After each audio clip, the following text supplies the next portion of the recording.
チャンネル高評価、メンバーシップへの加入よろしくお願いいたします。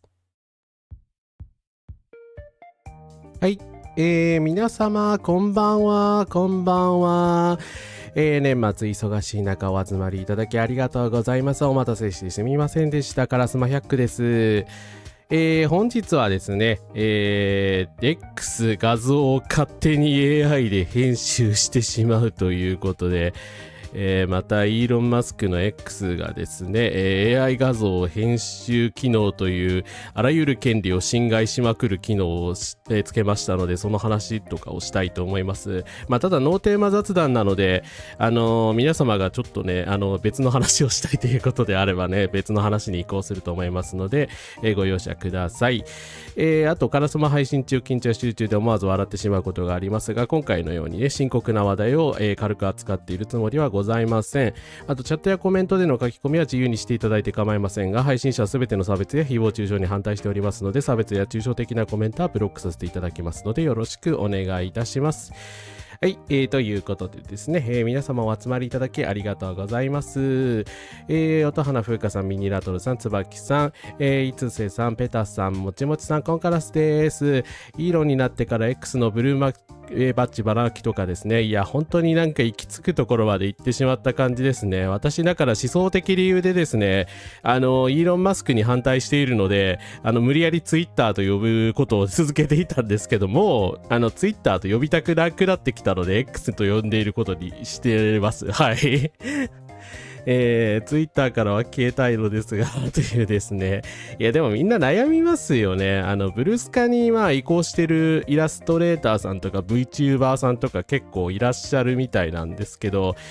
このね、本当にとんでもない機能なので、このことについてはね、X も使ってないってよっていう人もなんか私の視聴者の方には多そうなので、概略を説明しながらですね、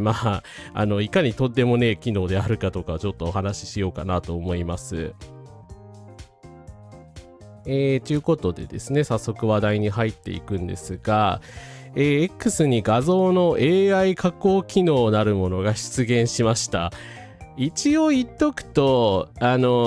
X に標準搭載されている Grok っていうですね AI アプリを使えば、加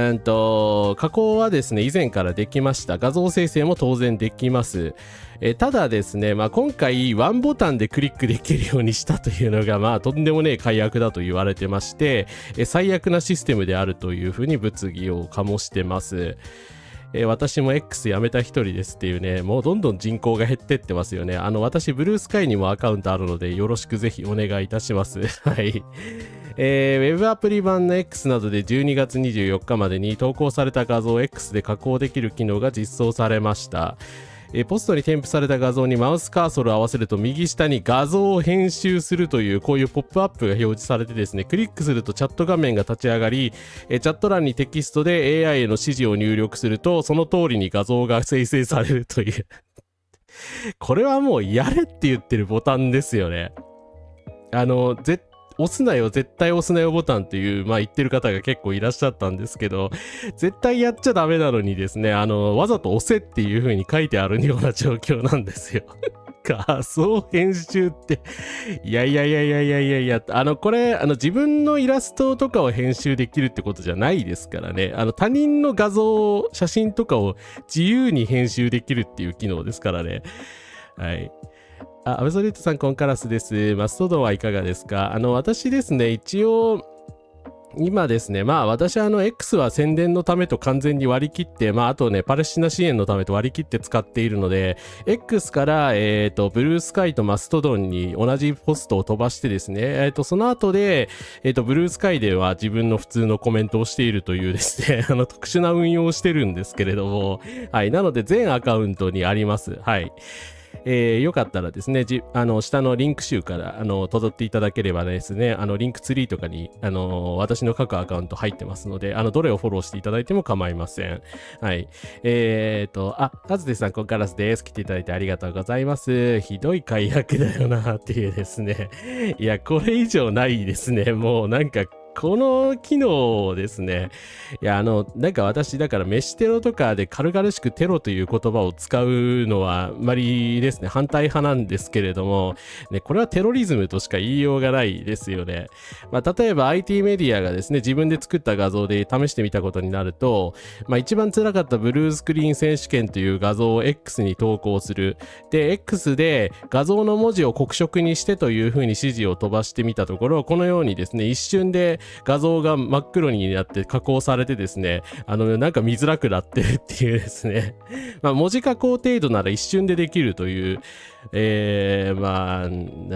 イスペックぶりと言ったらいいのかな、そういった能力が、掲載されてます。で、なんで今一番辛かったブルースクリーン選手権っていうのを、もっと面白くしろと指示したら、第2ニュース、世界初の猫型 PC が登場という意味がわからない、ニュースが捏造されるという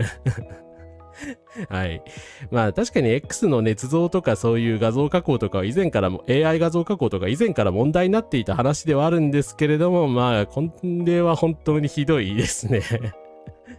だからニュース画像とかをこうやってね、自由に加工することが自由自在にできるようになっちゃったってことっすよね。アカウントを消すと万が一偽物が出てきたら困りますので、アカウントは残しつつ画像をはじめ投稿をすべて消すみたいな方向の方が、確かにね、偽物対策するんだったらそれがいいかもしれないですね。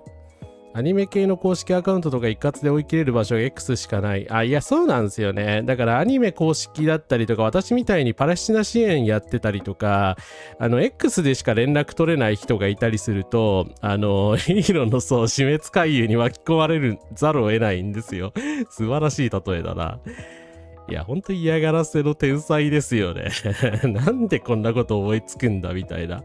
はい。うまうま祭り可愛いですね。代用しようと努力してます。YouTube にも偽ニュース動画ありますよね。いや、ほんとね、だから偽ニュースとかを、自由自在に捏造できるっていうのはですね、前からあったけどとんでもねえ話ですよね。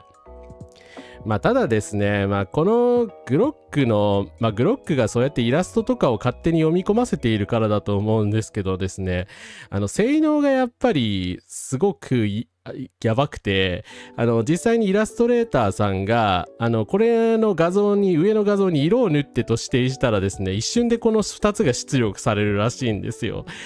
だからこうなってくるとね、自分のイラストを、他人のイラストを勝手に色塗ってって投稿して加工して、ポンと投稿することができてしまうっていう話ですよね。リットエクスペリエンスさんでよろしいのかな。ここからです。初コメありがとうございます。X はグロックをはじめ何も信頼していましたが、先日話題になったイーロンは正直愉快でした。グロックがですね、とにかくイーロン・マスクを褒めちぎらなければいけないみたいなインターフェースに今なってるらしくて、イーロン・マスクを褒めてくださいみたいなこと言ったらですね、そういうことの王様だみたいな、わけのわからない誹謗中傷し出すという、挙動が、深刻化しています。だからグロックいろんな意味で本当危ない AI にもう危ない AI の筆頭になりつつあるんですけれどもですね。キャミスさん、コンカラスです。来ていただいてありがとうございます。全然大丈夫ですよ。まだ始まったばかりなので、恐怖はこれからです。はい。そんなに多くのネタがないんですけど、ですね。あと、これが、ですね。ここが一番ですね、イラストレーターさんの方懸念してるとこだと思うので取り上げたいんですけど、VTuber でも有名な、イラストレーターのディーブ・ブリザードさんですね。ウォーターマークとノイズを対策で入れてみましたと。これでどうなるか確認してみますと。このような可愛らしいイラストにですね、サンプルと、しつこくサンプルという文字を入れてみたり、いわゆる、AI に読み込ませにくくなるノイズ加工をしてみたっていうことなんですね。さすがにサンプルとかノイズはサンプルはともかくノイズは絶対突破できないだろうって思うじゃないですか。で、結果です。サンプルの文字を入れてみたウォーターマークは完璧に取り除かれた。ノイズパターンを強度50で入れた画像に対して別ポーズを取らせる指示の場合、キャラクター性をほぼ完全に保ったまま生成 AI が出力されたという。いや、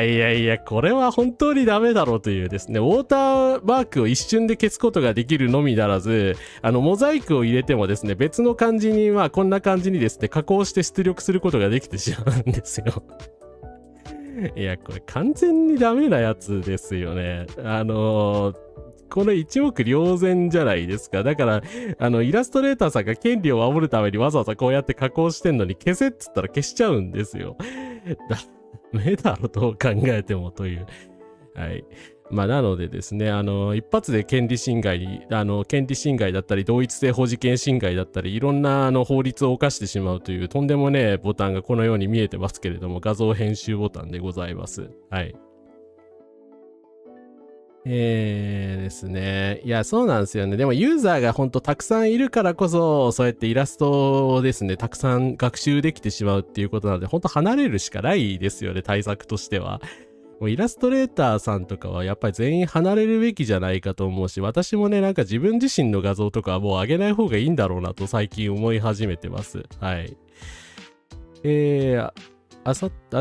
母方の王子の葬式に出るために邪悪なるディアボロ元彦を入れた上に日帰りで行けなきゃいけない。そうなんですか。それは大変だ。いや、早くお休みになってください。全然、あれなんで、アーカイブよかったらご覧になってください。国が著作権関連で法規制しないとどうしようもない。しかし内閣は高い位置なのだということでですね。いや、そこが絶望感なんですよね。だから積極的じゃないじゃないですか、どう考えたって。AI 規制にやっぱり積極的な内閣にしなきゃダメなんですよ。AI 学習回避するために人間が絵が楽しめなくなるとか、ほんとひどいバグですよね。この AI の存在そのものがバグだろっていう思いますよね。やっぱり画像消してくるかと。AI 表記はせめて義務付けてほしい。一応ですね、画像編集したものに関しては、まあ画像が編集されましたみたいなマークはつくらしいんですけれども、そういう問題じゃねえだろって感じですよね、この加工ぶり。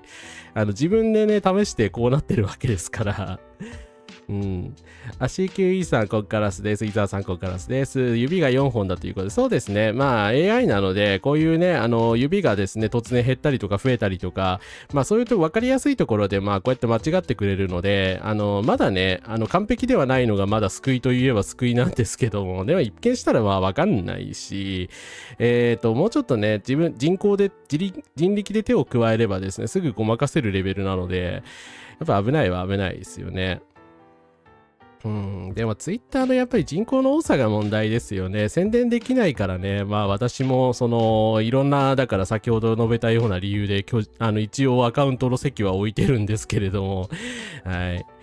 画像を生成することを画像編集って言うなやっていう。いや、だから画像の編集の意味もね、間違ってますよね。画像を編集してるんじゃないじゃないですか。勝手に AI で、画像を捏造しているんですよ。元の画像を読み込ませて、勝手にですね、無断転載して、まあ、加工してるみたいな感じですよね。タイムさん、コンカラスです。来ていただいてありがとうございます。X さんも悪用前提で解約しまくってるからいいのはデスゲームをやりたいのではないか。デスゲームというか、我々をだからただの資本としか考えてないから、ある意味ね、自分に正直な人間ではあるんですよね。本音丸出しじゃないですか。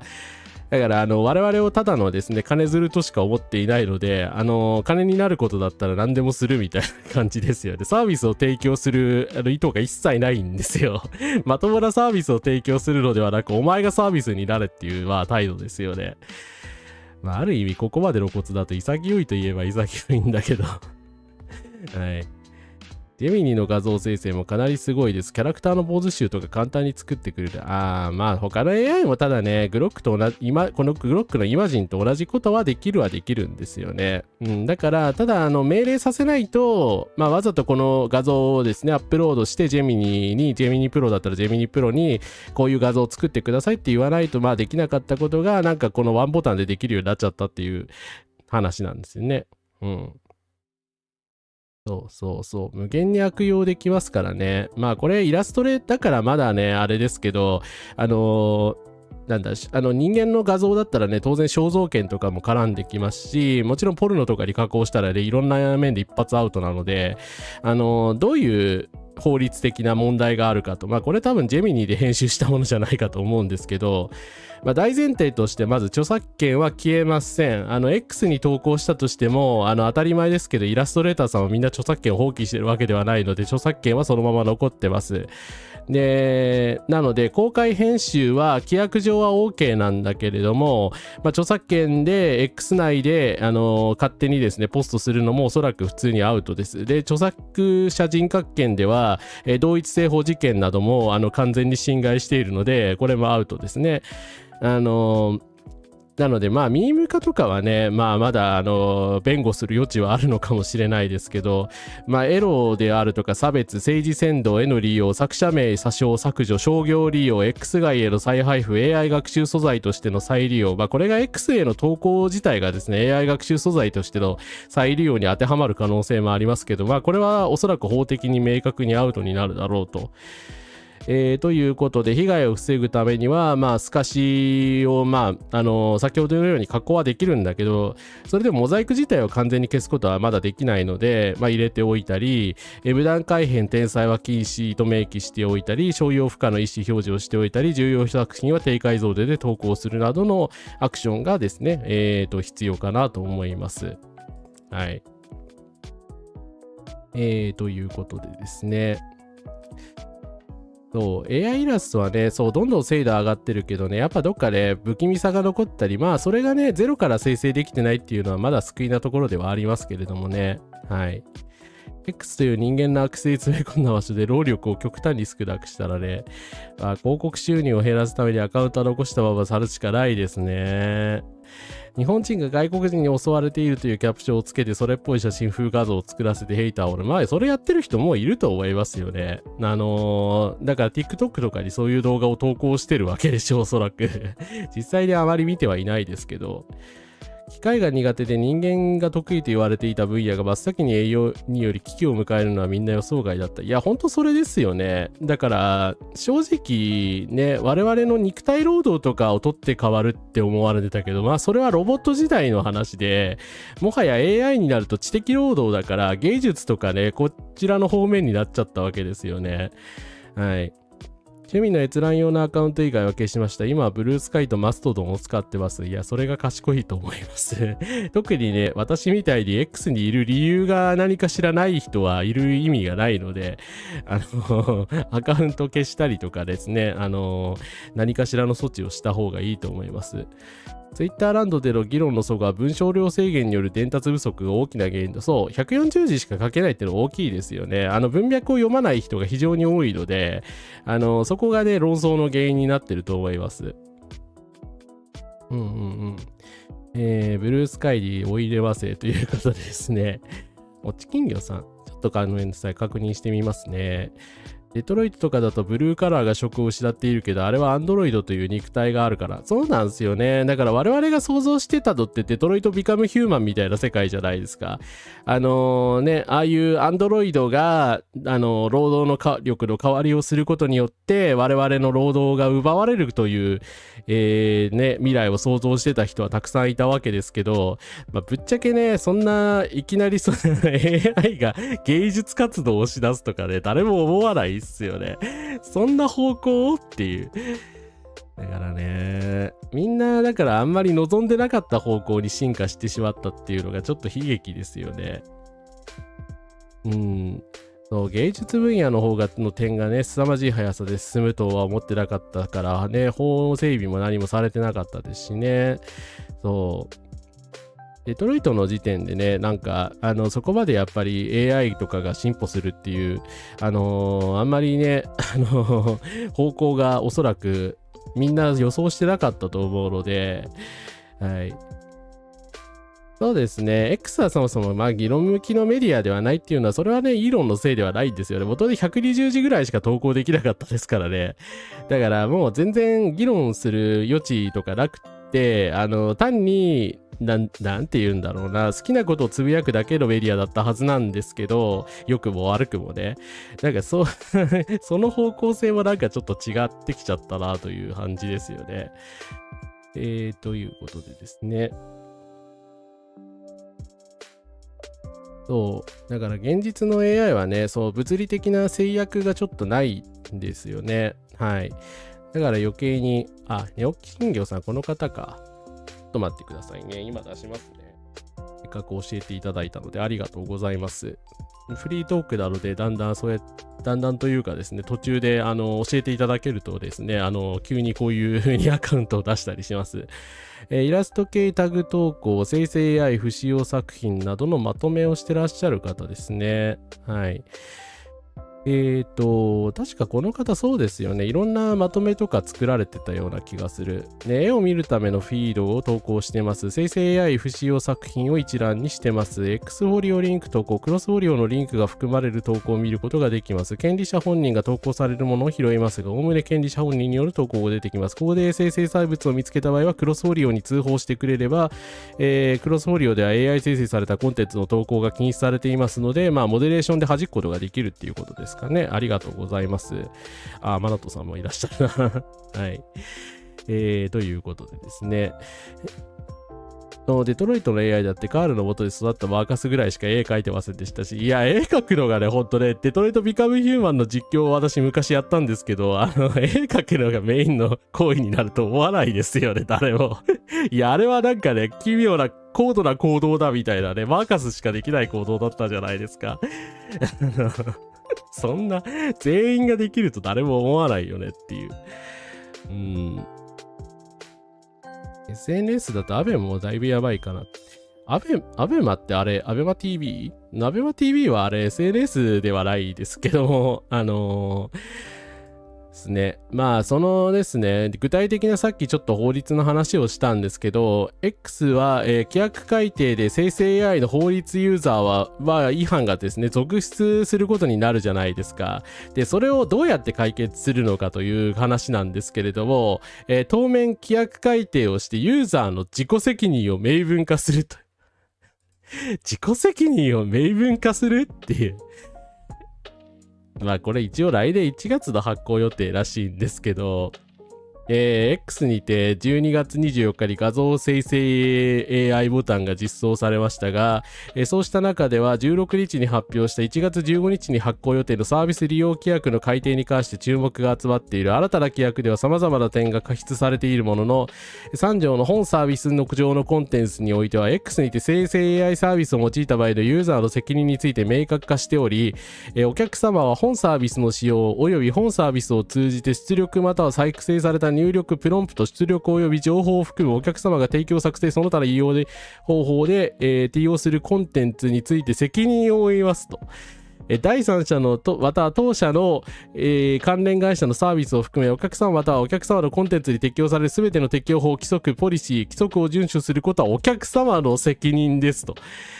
他の人と共有してもよいコンテンツのみを提供作成または生成する必要があります。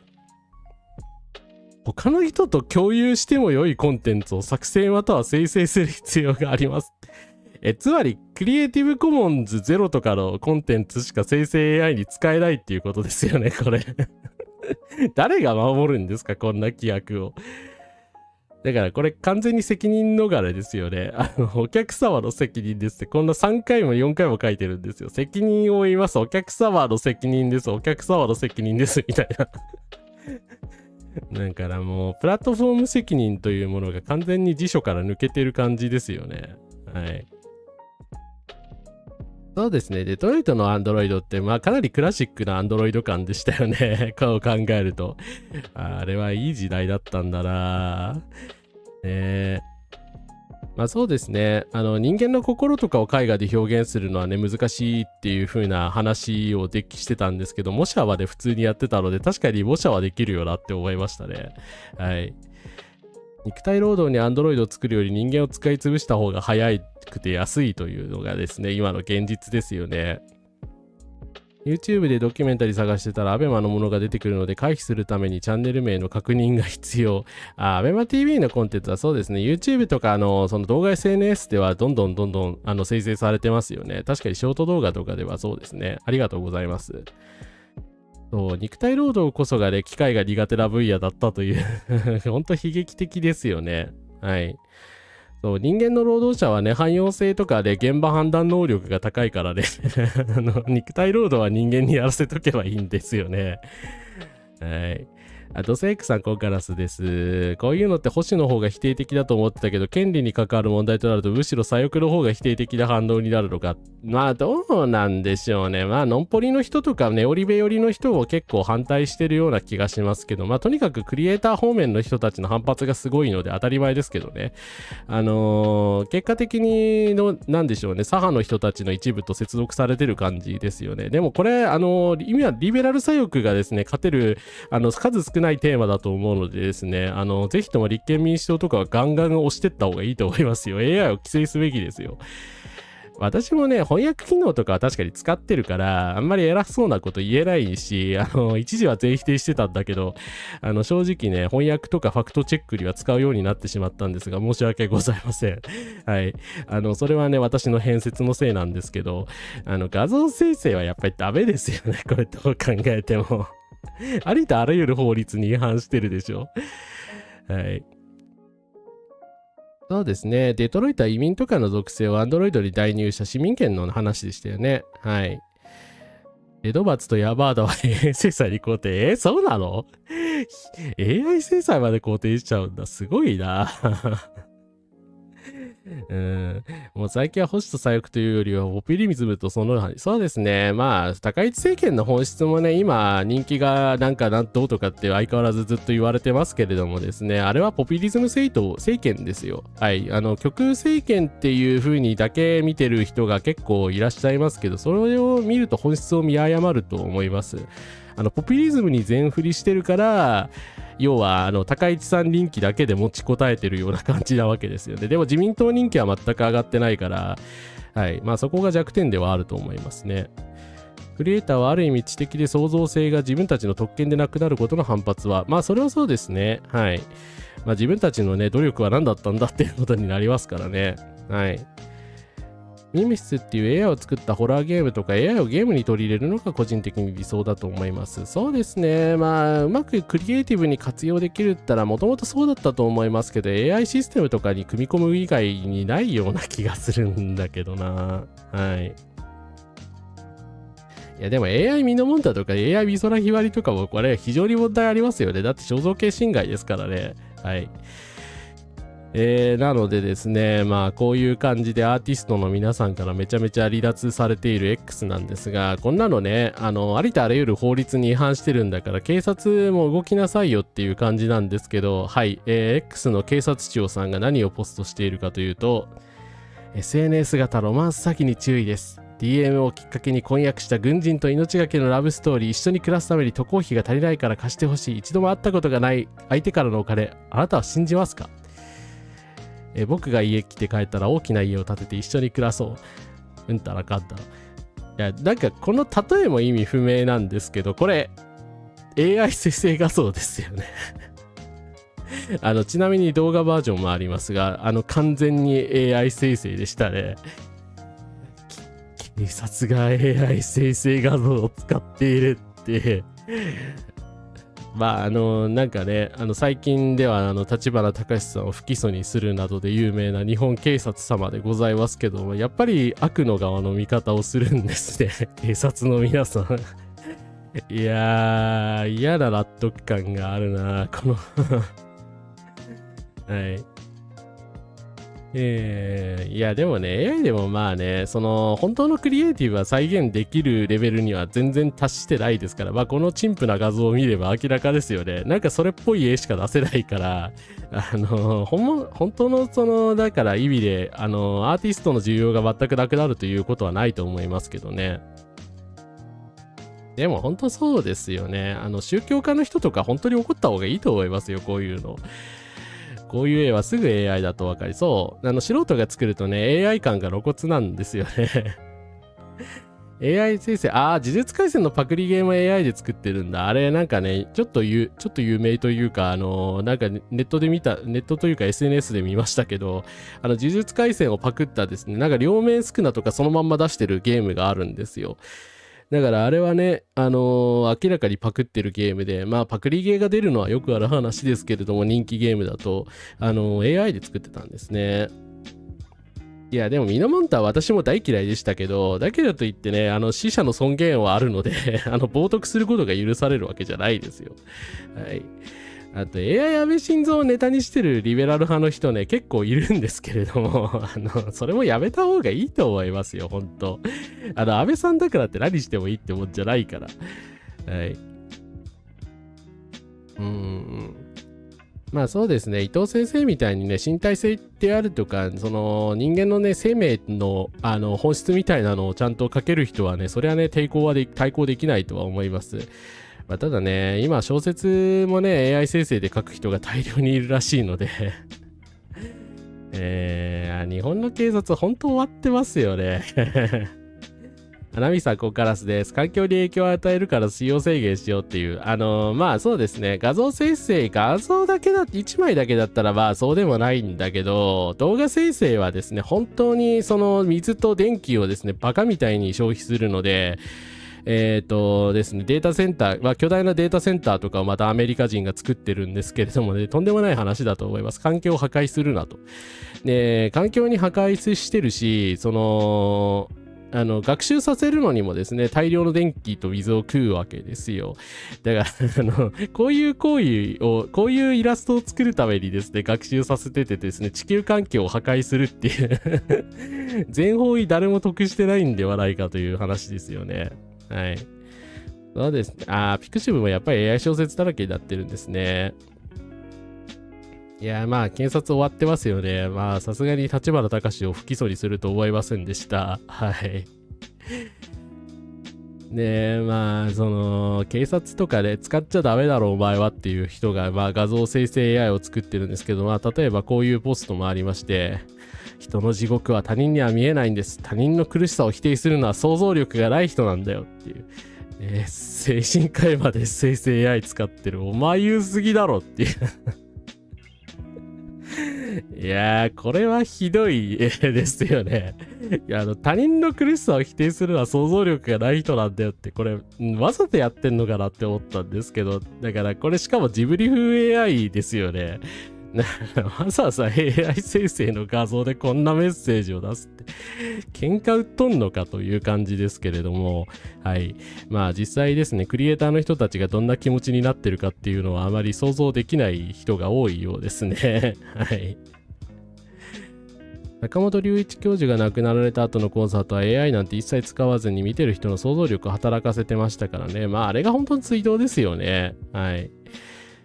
しかし人間の言語が確率統計と数学的なアルゴリズムでそれっぽい文章を書けてしまうというのは驚きですよね。はい。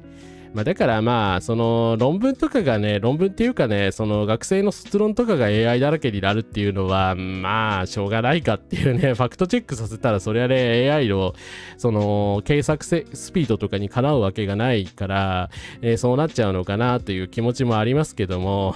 これはないよね。これはないよね。そもそもフリー素材という概念を勘違いしていますよね。だから AI 生成で作ったものってフリー素材じゃないんですけれども、はい。まあ、その、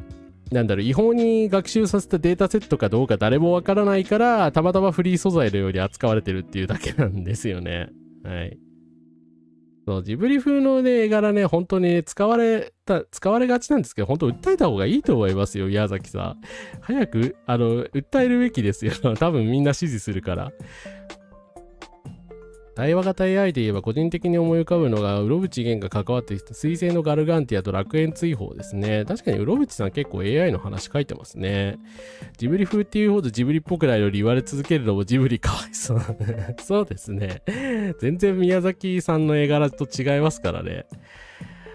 DK つかさん、ここからそうです。来ていただいてありがとうございます。話し相手がいないので、チャッピーとジェミニーとばかり話しているものです。いや、そういう使い方だったらね、別に無害なので、私は否定しないですよ。AI ですね、愚痴とか吐いたりするのはいいと思います。普通にね、返してくれるので、私もよく愚痴ってますよ。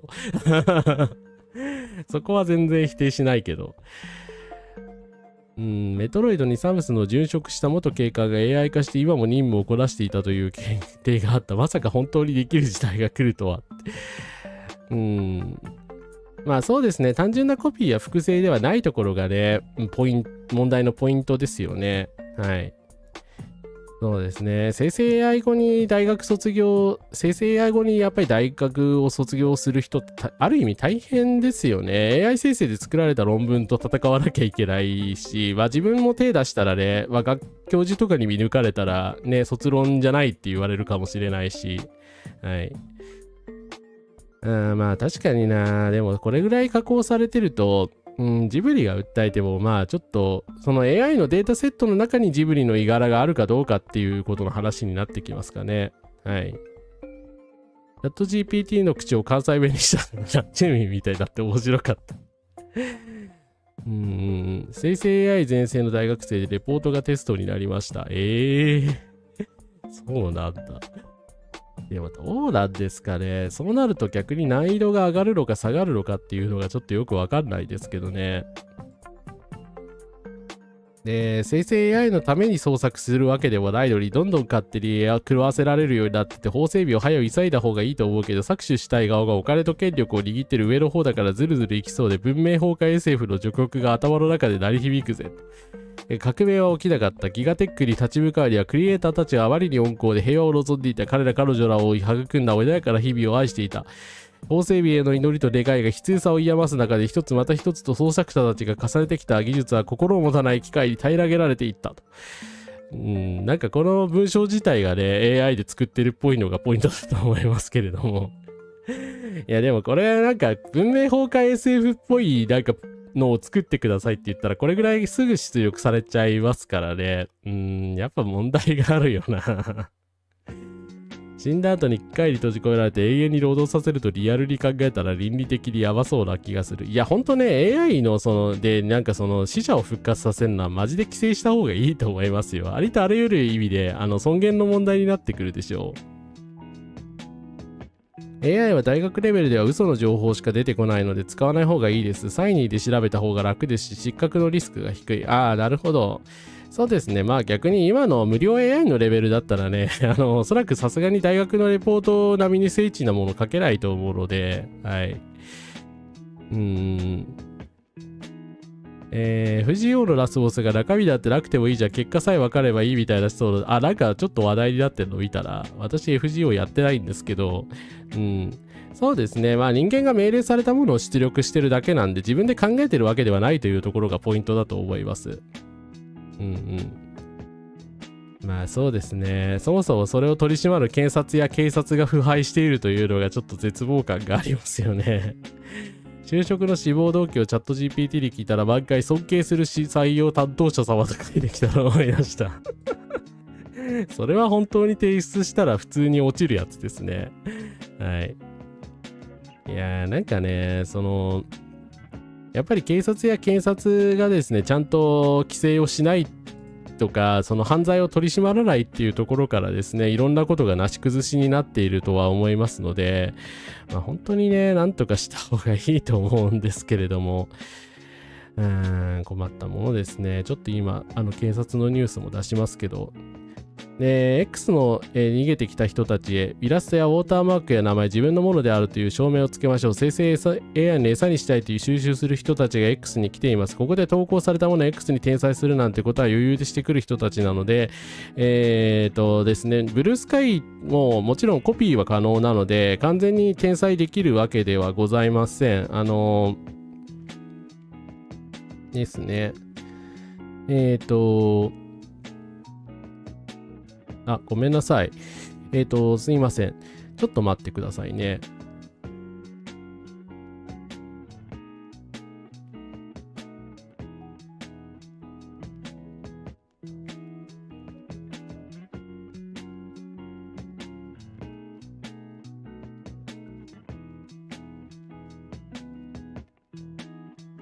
はい、失礼しました。申し訳ない。なのでですね、どこでも転載機能は可能なので、完全に安全ではないっていうところは覚えておく必要はあると思います。会ったこともない人に尊敬してますとか言われても困りますよね。FGO の宇宙の恥さをまだ新書読んでないからどんなものか楽しみですと。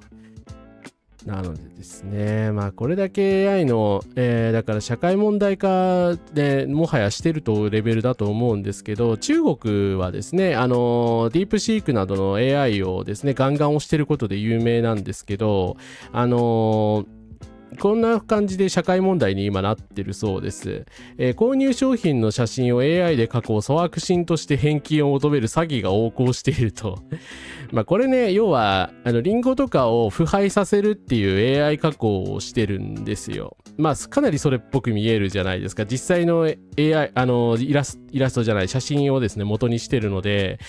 これで返金詐欺をするやつらがいると。まあ、自分たちが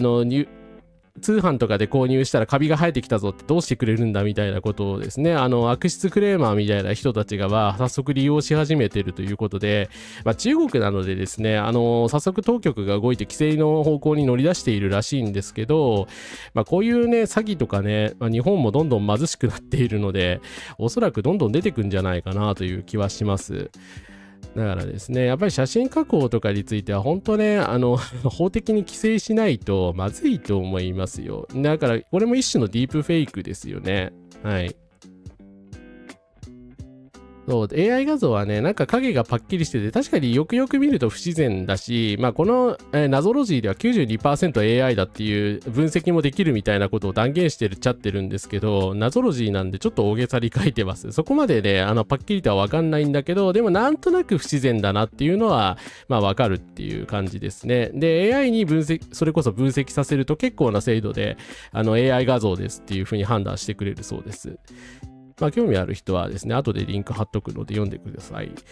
大学のレポートだと文献論文を読んでねが前提なので、ちゃんと通るレポートを書くなら AI に読んだ内容を間違えないようにプロンプトを打つ必要があるので、普通に書いた方が楽です。楽して AI を作った学生は普通に書いてないことや内容は弱くて落とされています。なるほど。じゃあ大学のレポートとかだとまだまだ全然大丈夫なんですかね。ごめんなさい。実態がよく分かってなかったので。ちょっと適当言ってしまったかもしれない。申し訳ないです。はい。それならいいんですけどね。まあ、確かにファクトチェッカーとしてもね、あ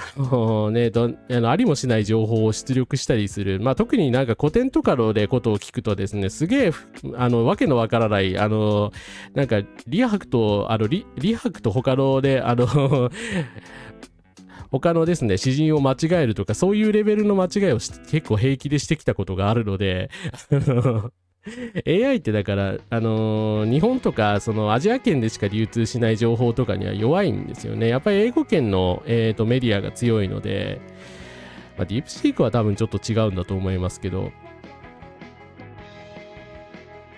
政治家は X を使えないですよ。どっちが AI か聞かれてもわからないよ。まあでもね、人間の目でやっぱりパッと見分けるのはこれ不可能ですよね。ナゾロジーさんは生物関連の記事を生成 AI で生成した生物の画像を使っている。そうなんですか？やべ。知らなかった。これダメだな。ちょっとごめんなさい。それは全く知らなかったので普通に取り上げてしまいましたが、まあ、このような例があるということでね、リンク貼らないでおきますわ。申し訳ございません。ナゾロジーそんなことしてんの？それはマジでちょっと問題がありますね。なんで AI 批判記事を書いたんですかね。 AI 加工を悪用してるやないですか。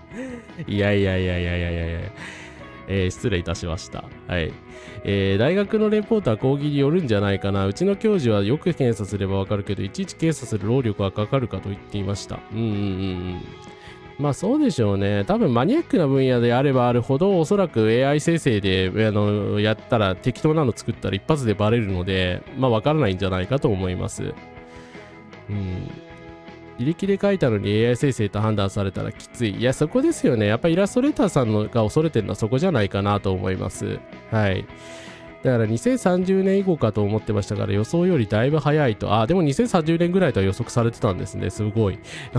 私は全然分かってませんでした。なんかね、なんだっけ、ディープ、ラーニングの元になった Google のですね、AI がすごい不気味な画像を出力してたのが記憶に残ってて、AI ってやっぱりこういうね、気持ち悪い変な画像しか出力できないんだっていう風にかなり舐めていたので、まあ、数十年はかかるだろうと思ってたんで、なんかこんな実用レベルになると思わなかったですね。実際、絵描きさんが書いたもの、悪意ある第三者がウォーターマーク等をつけて生成 AI だとかイチャモンをつけるというおぞましい例があります。なるほど。さっきの加工みたいなことをやってるわけですね。はい。ちょっと消しちゃいました。ナゾロジーが AI 使ってるらしいので消してしまいましたが、まあ、そのようにですね、カビを生やしたりして、返金詐欺をするなどの例があるそうです。ボンボンさん、コンカラスです。少し前に総文集が X で習近平をバカにした動画を投稿してましたが、それも不自然だったので AI だったかもしれない。ソウさんって AI、習近平をバカにするような動画投稿する人なんだ。なんか陰謀論者という印象が強かったので、あんまりあれなんですけど、でも陰謀論系の人はね、平然とね、生成 AI の動画流してますよね。はい。まあ、彼らはやるだろうと思います。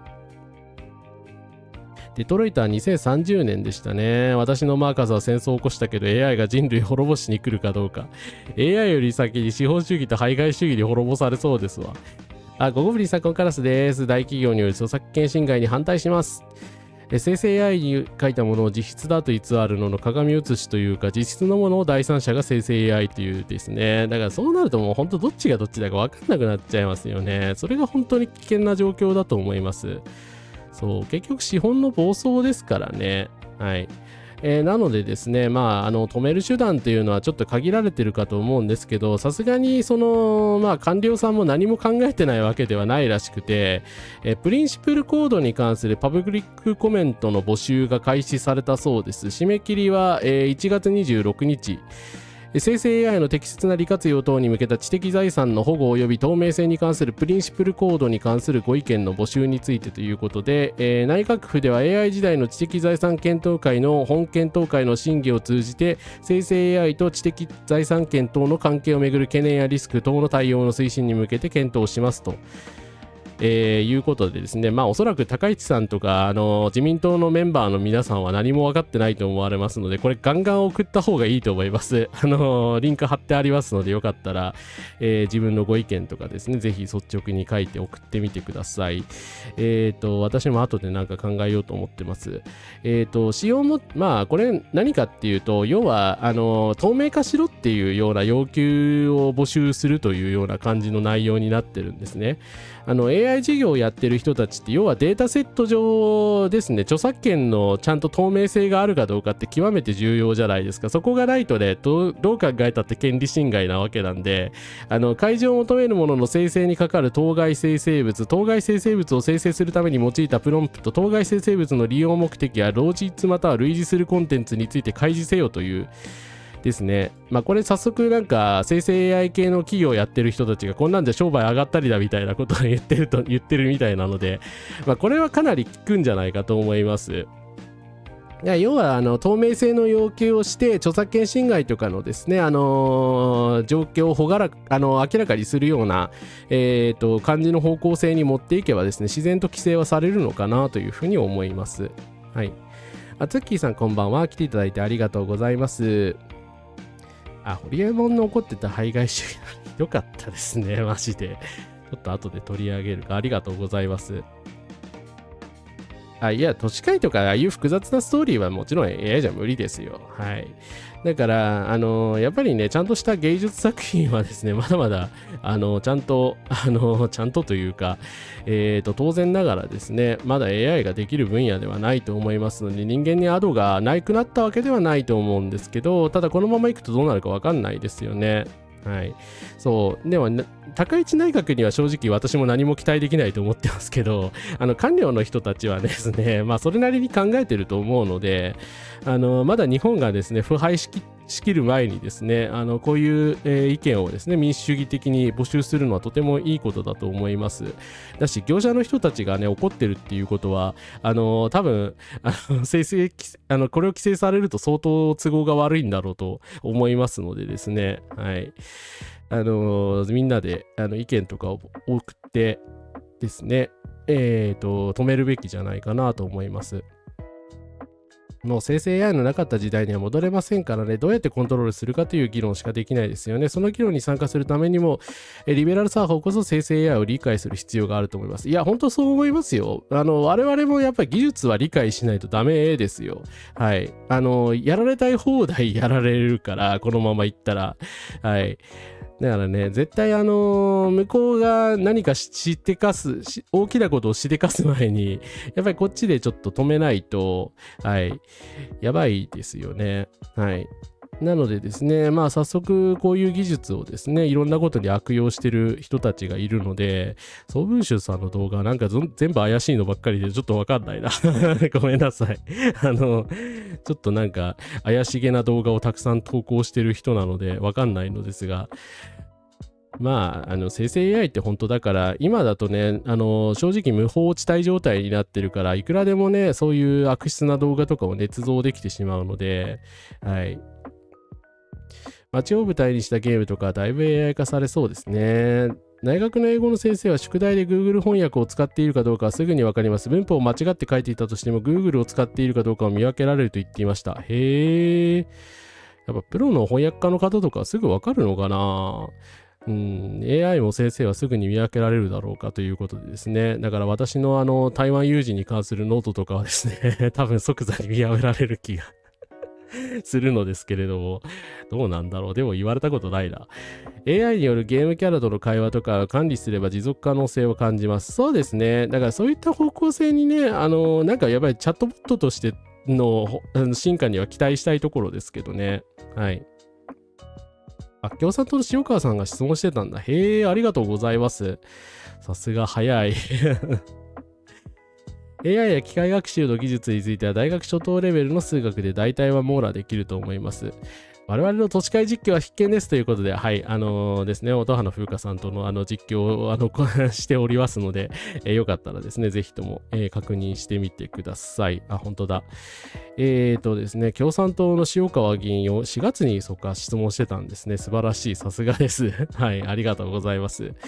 AI 推進法に関する質問で、私は AI による権利侵害や悪影響を抑えるためにリスクに応じた法規制や権利保護の強化が必要だと主張しました。法案は産業の国際競争力を向上させることが目的に、国が AI の研究開発活用に必要なデータセンターやデータセットを整備し、民間事業者との共用を推進しています。一方で規制のための実効性ある法整備はありませんということで、塩川さんのこれおっしゃってる通りですね。だから推進するばっかりで規制が全くないんですよ、今、事実上。だから日本って知財大国なのに、AI をですね、AI コンテンツを特に著作権法とかで保護する仕組みが全然揃ってないので、先ほどジブリさんの話ありましたけど、正直これぐらい加工されてると、さっきのどれだっけこれか。加工されてるとね、多分ジブリが著作権侵害でストレートに訴えても無理だと思うんですよね。だから、そうじゃなくて AI データセットの中にジブリのイラストとかが勝手に利用されてるかどうかっていうところを見なきゃいけない。だけど、そのためには、データセットに関する著作権法の整備が必要なわけですよね。はい。データセットの情報はオープンデータに限定される個人情報も含まれることや、大学や研究開発法人の情報も含まれることを確認しました。AI に関する意識調査では、現在の規制や法律で AI を安全に利用できると思うは 13% でした。AI には規制が必要が 77%、個人情報保護のための強固なプライバシー保護法の整備を求める声は 61% ですと。はい。共産党さんの言う通りです。その通りですね。ありがとうございます。ネトゲ戦記の帯の謎英文は何を使って書いたんだろう。いや、なんか、ひばそらさんは一周回って全部自分で書いてるんじゃないですか。それはないか。トランプ大統領、AI トランプをホワイトハウスに設置、没後もトランプ、それはないと思いますよ。なんだかんだ言って、トランプって、高市もそうだけど、個人のカリスマで持ってる人だから、AI になったらね、陣痛域はゼロになると思うので、というか、白人の男性であることが非常に重要なので、彼を支持してるのレイシストの人多いから、AI だったら多分代替できないと思います。だからそういうなんかね、宗教とかの概念はやっぱり AI では絶対代替できないので、相性悪いと思いますよね。いや、ほんとどこがクールジャパンなんでしょうね。こんなことやっといてね。共産党さんは必ずね、数年早いことで先んじて言ってるからね、話聞けよ、とりあえずっていう話ですよね。そう、ジブリ風のイラストだけではね、やっぱり著作権侵害で訴えるのはね、確かに私も言われてそう思いましたけど、これで訴えるの厳しいですよね。はい。だから、素朴にね、これは著作権侵害だって、ジブリ風って書いてあるじゃないかみたいなこと言ったとしてもね、あまりにもジブリの絵柄と違いすぎるので、やっぱりそれ自体としては、著作権法違反とは必ずしも言えないっていう結果になってしまう。ただ、膨大なデータセットの中にどれぐらいジブリの、画像が勝手に読み込まれてるかっていう問題になりますよね、多分。はい。そうですね。むしろ作風はそうですね。著作権化するのはちょっと無理がありますからね。はい。塩川さんの質問は過去の公害や原発事故の経験が裏打ちされてそうです。なるほど。そうだな。やっぱ外部不経済ですもんね。確かに原発問題ですよね。これは本当に。だから日本はなんかね、そういうテクノロジー神話みたいなのもうやめろよっていう話ですよね。そもそも日本の知財の力とAI のデータセットって非常に相性が悪いんだから、ある意味相性いいんだけど、で、アメリカに対して自分たちの知財を高く売りつけることを考えたら規制した方がいいですよね、どう考えたって。なんでタダで売ろうとしてんのっていう話じゃないかなと。なんかネオリベの人たちこそ反対した方がいいと思うんですけどね。そうですね。なんかトランプはね、本当は不老不死になりたいんだと思います。習近平も言ってたし。はい。ただね、自分のコピーを作ろうとするか、バロンとかに継がせたがるのかはちょっと微妙なとこですね。でも中世の王様とか、やっぱ息子とかを代わりにしようとするんじゃないですかね。日本はこれからコンテンツ産業を売り込んでいくつもりでしょうから、日本こそ生成 AI の議論を率先して行うべきだし、その知財としてどうやってそのねアメリカがね勝手に学習したがるだろうから、それでも彼らは金儲けしたいから、あ、そうだ、その金儲けの話のやつノートに書いてあったからちょっと確認しよう。ちょっと待ってくださいね。ちゃんと用意しとけという話なんですが、すいません、今月ですね、月末でね、本当忙しかったのでちょっとひどいことになっていましたが、ですね、ちょっと待ってくださいね。トランプは何かクリスマスに子供たちと話すみたいな企画をやって、女の子に君は可愛くて美しい声で聞こえるねみたいなこと言ってた。いや、トランプが言うと本当セクハラですよね。自分がどういう人間だか分かってないのかな。まあトランプは本当どうしようもないけどただな、なんて言うんですかね。彼みたいな人がね、カリスマとマスり上げられているところ自体にちょっとやっぱり問題がありますよね、アメリカの。はい。まあそうですね。なんだ、美少女イラストみたいなのはやっぱりなかなか厳しいんでしょうね。なんか様式美みたいになっちゃってる人ほど権利主張がしにくいっていうのはあると思います。まあそれはちょっとそのオリジナリティがないというのは本人のせいかもしれないけど、私はもっとはっきり AI は労働問題と認識を広げるのが大事だと思います。そうですね。本当そういう視点で見た方がいいと思いますし、まあクリエイターの人たちの労働問題っていう意味ではね、インボイスの話にもつながるわけですよね。参政党の人たち何考えてんでしょうね。AI 推進してるらしいけど、インボイス反対と関連しないんですかって思いますけどね。いや、ほんとね、エプスタイン事件最悪ですからね、火曜日の配信でちょっと取り上げてるので、よかったらチェックしてみてください。あ、これだ。社用ベイテンの断末魔ベネズエラ戦争の展望中国 AI というですね、めっちゃ左翼のですねタイガーシャークさんという方がいらっしゃるんですけれども、この人ゴリッゴリの左翼なので、私以上に多分左の人だと思うので、ちょっと注意が必要な内容ではあるんですけど、まあアメリカがですねベネズエラを不安定にさせようとしてるじゃないですか。さすがに戦争にはまだ至ってないですけれども、なんでこんなことを仕掛けるのかというと、要は金がもう金を生み出すシステムがですねそろそろ壊れかけてるからではないかという話をされてますね。アメリカの産業が金融とかに傾きすぎてもう空洞化してると。いろんな金持ちの人たちの都合をですね、まあ、デモクラシーナウとかのリベラル左派系のですね結構チャンネルがあるんですけれども、そちらによりますと、まあ、労働者とかをですね締め上げすぎたことによって資源がないので資源をとにかくあるですね諸国からですね無理やり戦争を仕掛けてでも資源を奪わないともうやっていけないような状態になってると。でそのガマの油の究極たるものが AI 産業であるっていうような話をされてて、あ、そこから AI につながるんだって思ったんですけど、まあ、オープン AI は米国の軍用データベースの運用の外注を受けたりしているそうです。でしかしその企業価値は確実に過大評価されている5000億ドルなどという評価額、その記事を書いている最中に7500億ドルまで跳ね上がった。しかしインフラコストを含めるとこの額はあまりにも大きすぎる。テック業界は完全なるバブルである。ハードウェアは前述の中国産レアアースが含まれる。データセンター不動産業界案件でなかなかに地味猛量の修羅の道である。シェアホルダーにデータセンターに1.4 兆ドルの支払いを約束するというが、130億ドルの利益でどうしてそれが可能なんでしょうかと、普通に聞かれたサム・アルトマンは痛いところを疲れて逆ギレしていた。シェアを売るなら買い手を見つけてあげるって言ってんですよってまあサム・アルトマンがですねとんでもないビッグマウスなのはちょっと有名なんですけれども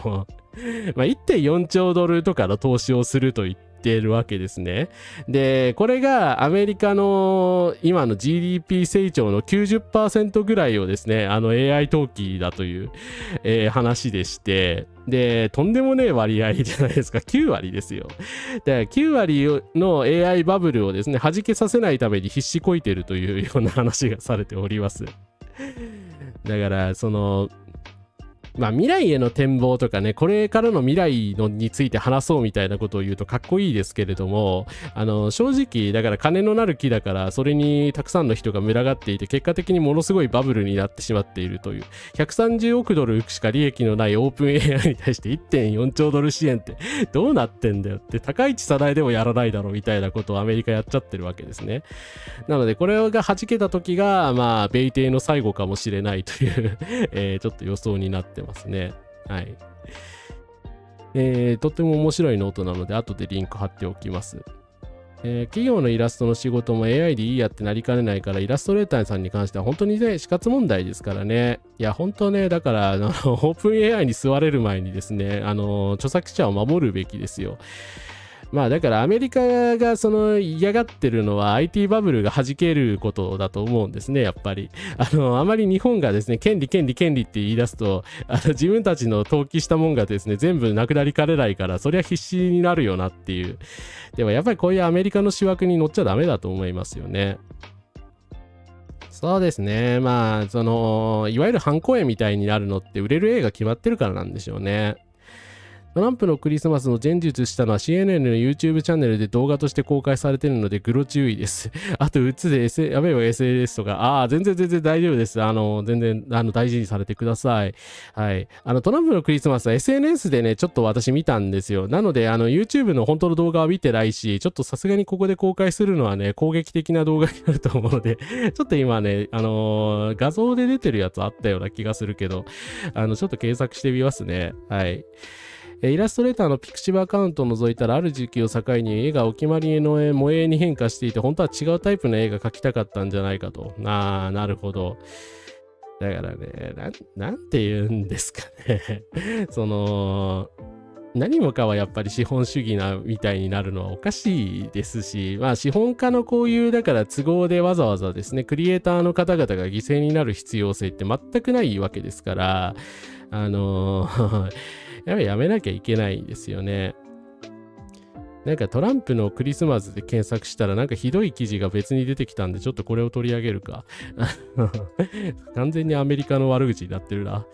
トランプ氏極左図も含めて皆さんメリークリスマスと祝福 SNS を投稿。いや、これ祝福のメッセージじゃないですよね。何この極左クズって何ですか？私ですか？トランプアメリカ大統領は24日、自身の交流サイトに極左のクズも含めて皆さんメリークリスマスなどと投稿した。野党民主党の急進左派を念頭に我が国を破壊しようとあらゆる手を尽くしているがひどく失敗している連中であるとした。自身の政権が関税で数兆ドル規模の経済成長と繁栄をもたらし、これまでで最も強力な国家安全保障を実現したと主張、国民に対してクリスマスを祝うメッセージでも政権を罵り自画自賛をするのを忘れなかったという、だから産経新聞らしからぬ論調の記事を書いてますけど。いや、これはさすがにでも呆れるしかないですね。メリークリスマスのメッセージでなんで極左のクズとか言う必要があるんだよ。誹謗中傷せずには折れないのか、このおじさんは。いやー、私のことかなっていう感じですけどね。クズ野郎メリークリスマス。子供相手の答弁でも似たようなこと言ってました。キャミさんおやすみなさい。ぜひともですね、神戸気をつけてください。斉藤がいるので気をつけてください。おやすみなさいませ。別に左翼の悪口を言うことにはあまりない極右レイジストの親父の評価がちょっとマシになった。いやでもなんかね、トランプがそういう振る舞いを続けることによってどうなんでしょうね。民主党は支持率を上げてます。米民主党はなんか相対的に支持率が上がっておりますけれども、どうなんだろう。日本の左翼はあんまり支持率が上がらないんだよな。困ったものですね。一応キリスト教徒のはずですよね、この人ね。いや、ほんとキリスト教徒なんだよな。なんでキリスト教徒なのにこんなこと言うんですかね。そうだ。これもちょっと取り上げたかったんだ。というか読みたいからちょっと後で、読みたいのですけど、積んどくが今溜まってしまっているのであれなんですが、破壊系資本主義という本がですね、みすゞ書房から出るそうです。また生成 AI 画像、マークが出てるのがちょっと皮肉っぽいですが、民主主義から脱出するリバタリアンたち、歴史の終わり以後の過激な市場主義者を滑車する破壊系資本主義、本書の祈祷を記した初めに8000字を公開いたします。1月16日の刊行までのお供に、自由と民主主義は両立しないとリバタリアは言ったと。まだ読んでないなこれということで後でリンクしておきます。皆さん読みましょう。これはですねスロボディアンさんというですね今この前動画、お見せしたりしましたけれどもですね資本主義批判で鳴らしている、経営の論客さんによる新書だそうでございます。はい。ですねAI テックを目指しているような人たちは要は民主主義を破壊して100% 市場主義の、世界を作りたいだけだというような主張されているそうでございます。攻めてるなーという。でも事実ですよね、これが。だからオープン AI とかイーロン・マスクの目指してる未来ってこれでしょ、基本的に。民主主義を 0% にすりゃね、それはね、市場原理主義の世界が出現するから、やりたいよねっていう話なんですけれども、そうはいくまいというふうに抵抗していかないといけないかなと思います。はい。いやトランプは何でしょうね、極右くずっていうよりはこっちですよね、破壊的資本主義者ですよね、どっちかというと。もちろんね、極右的なイデオロギーも強いですけれども、民主主義を破壊して、市場の王様になりたいっていう夢を抱いているタイプの人ですよね、多分。はい。だからもともと不動産屋上がりでね、こういう地位になってしまったわけなんですけど、やっぱり不動産屋のおじさんをね、大統領にすべきじゃなかったと思いますよ。これが本当に基本的な間違いだと思うんですけど、維新とかもそうですけど、ビジネスが得意な人が政治が得意だという勘違いをいい加減やめた方がいいと思います。はい。市場資本主義とかで破壊的資本主義者だったらね、社会を破壊しますからね。はい。そもそも破壊を伴わない資本主義とはないのではないかっていう。そうですね。今までその先住民族の方とか、犠牲にしていたのが、さすがにね、パレスチナは未だにやられてますけど、ああいうことが堂々とできなくなったので、ついに我々の民主主義を破壊し始めたということかとはと思いますね。リバタリアニズムの源流の一つのアインランドあたりからしてかなり先民思想丸出しですっていうですね。アインランドは先民主義者だったと言われてますよね。優れた私たちの世界みたいなのをね、真面目に考えてた人だというふうに言われてます。はい。これが間違ってんだよな。アメリカ的には一番侮辱になりそう。そう、でもマガの人たちはね、やっぱり、トランプの人気が今落ちてるのはエプスタインの問題のせいだと言われてますよね。マガの人たちって、児童への性加害に関してはもちろん当たり前ですけれども、ものすごい反応をする人たちなので、要は、エプスタイン陰謀論とかもそうだけども、エプスタインがディープステートの大ボスで、ありとあらゆるですね、性暴力を操作しているですね、邪悪の化身みたいな、悪魔みたいなことを言ってる人たちが、結構右翼の人たち多いんですよ。悪魔まで言ったら言い過ぎだと思うし、ただの犯罪者だと思うけど、だけど、エプスタイン様とですね、親友だったことでね、トランプ様が有名になってしまったので、だんだんピンチになってるわけですよね。実際にはトランプのせいで移民、難民、貧困層、病気や障害のある人はクリスマスを過ごせなかったんですけどねっていう。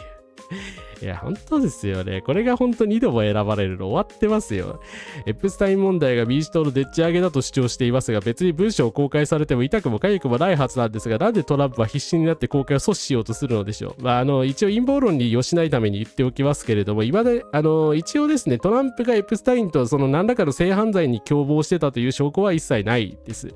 仲良くね、写真に写ってて、女性と写ってる写真とかもね、結構取り上げられているんですけれども、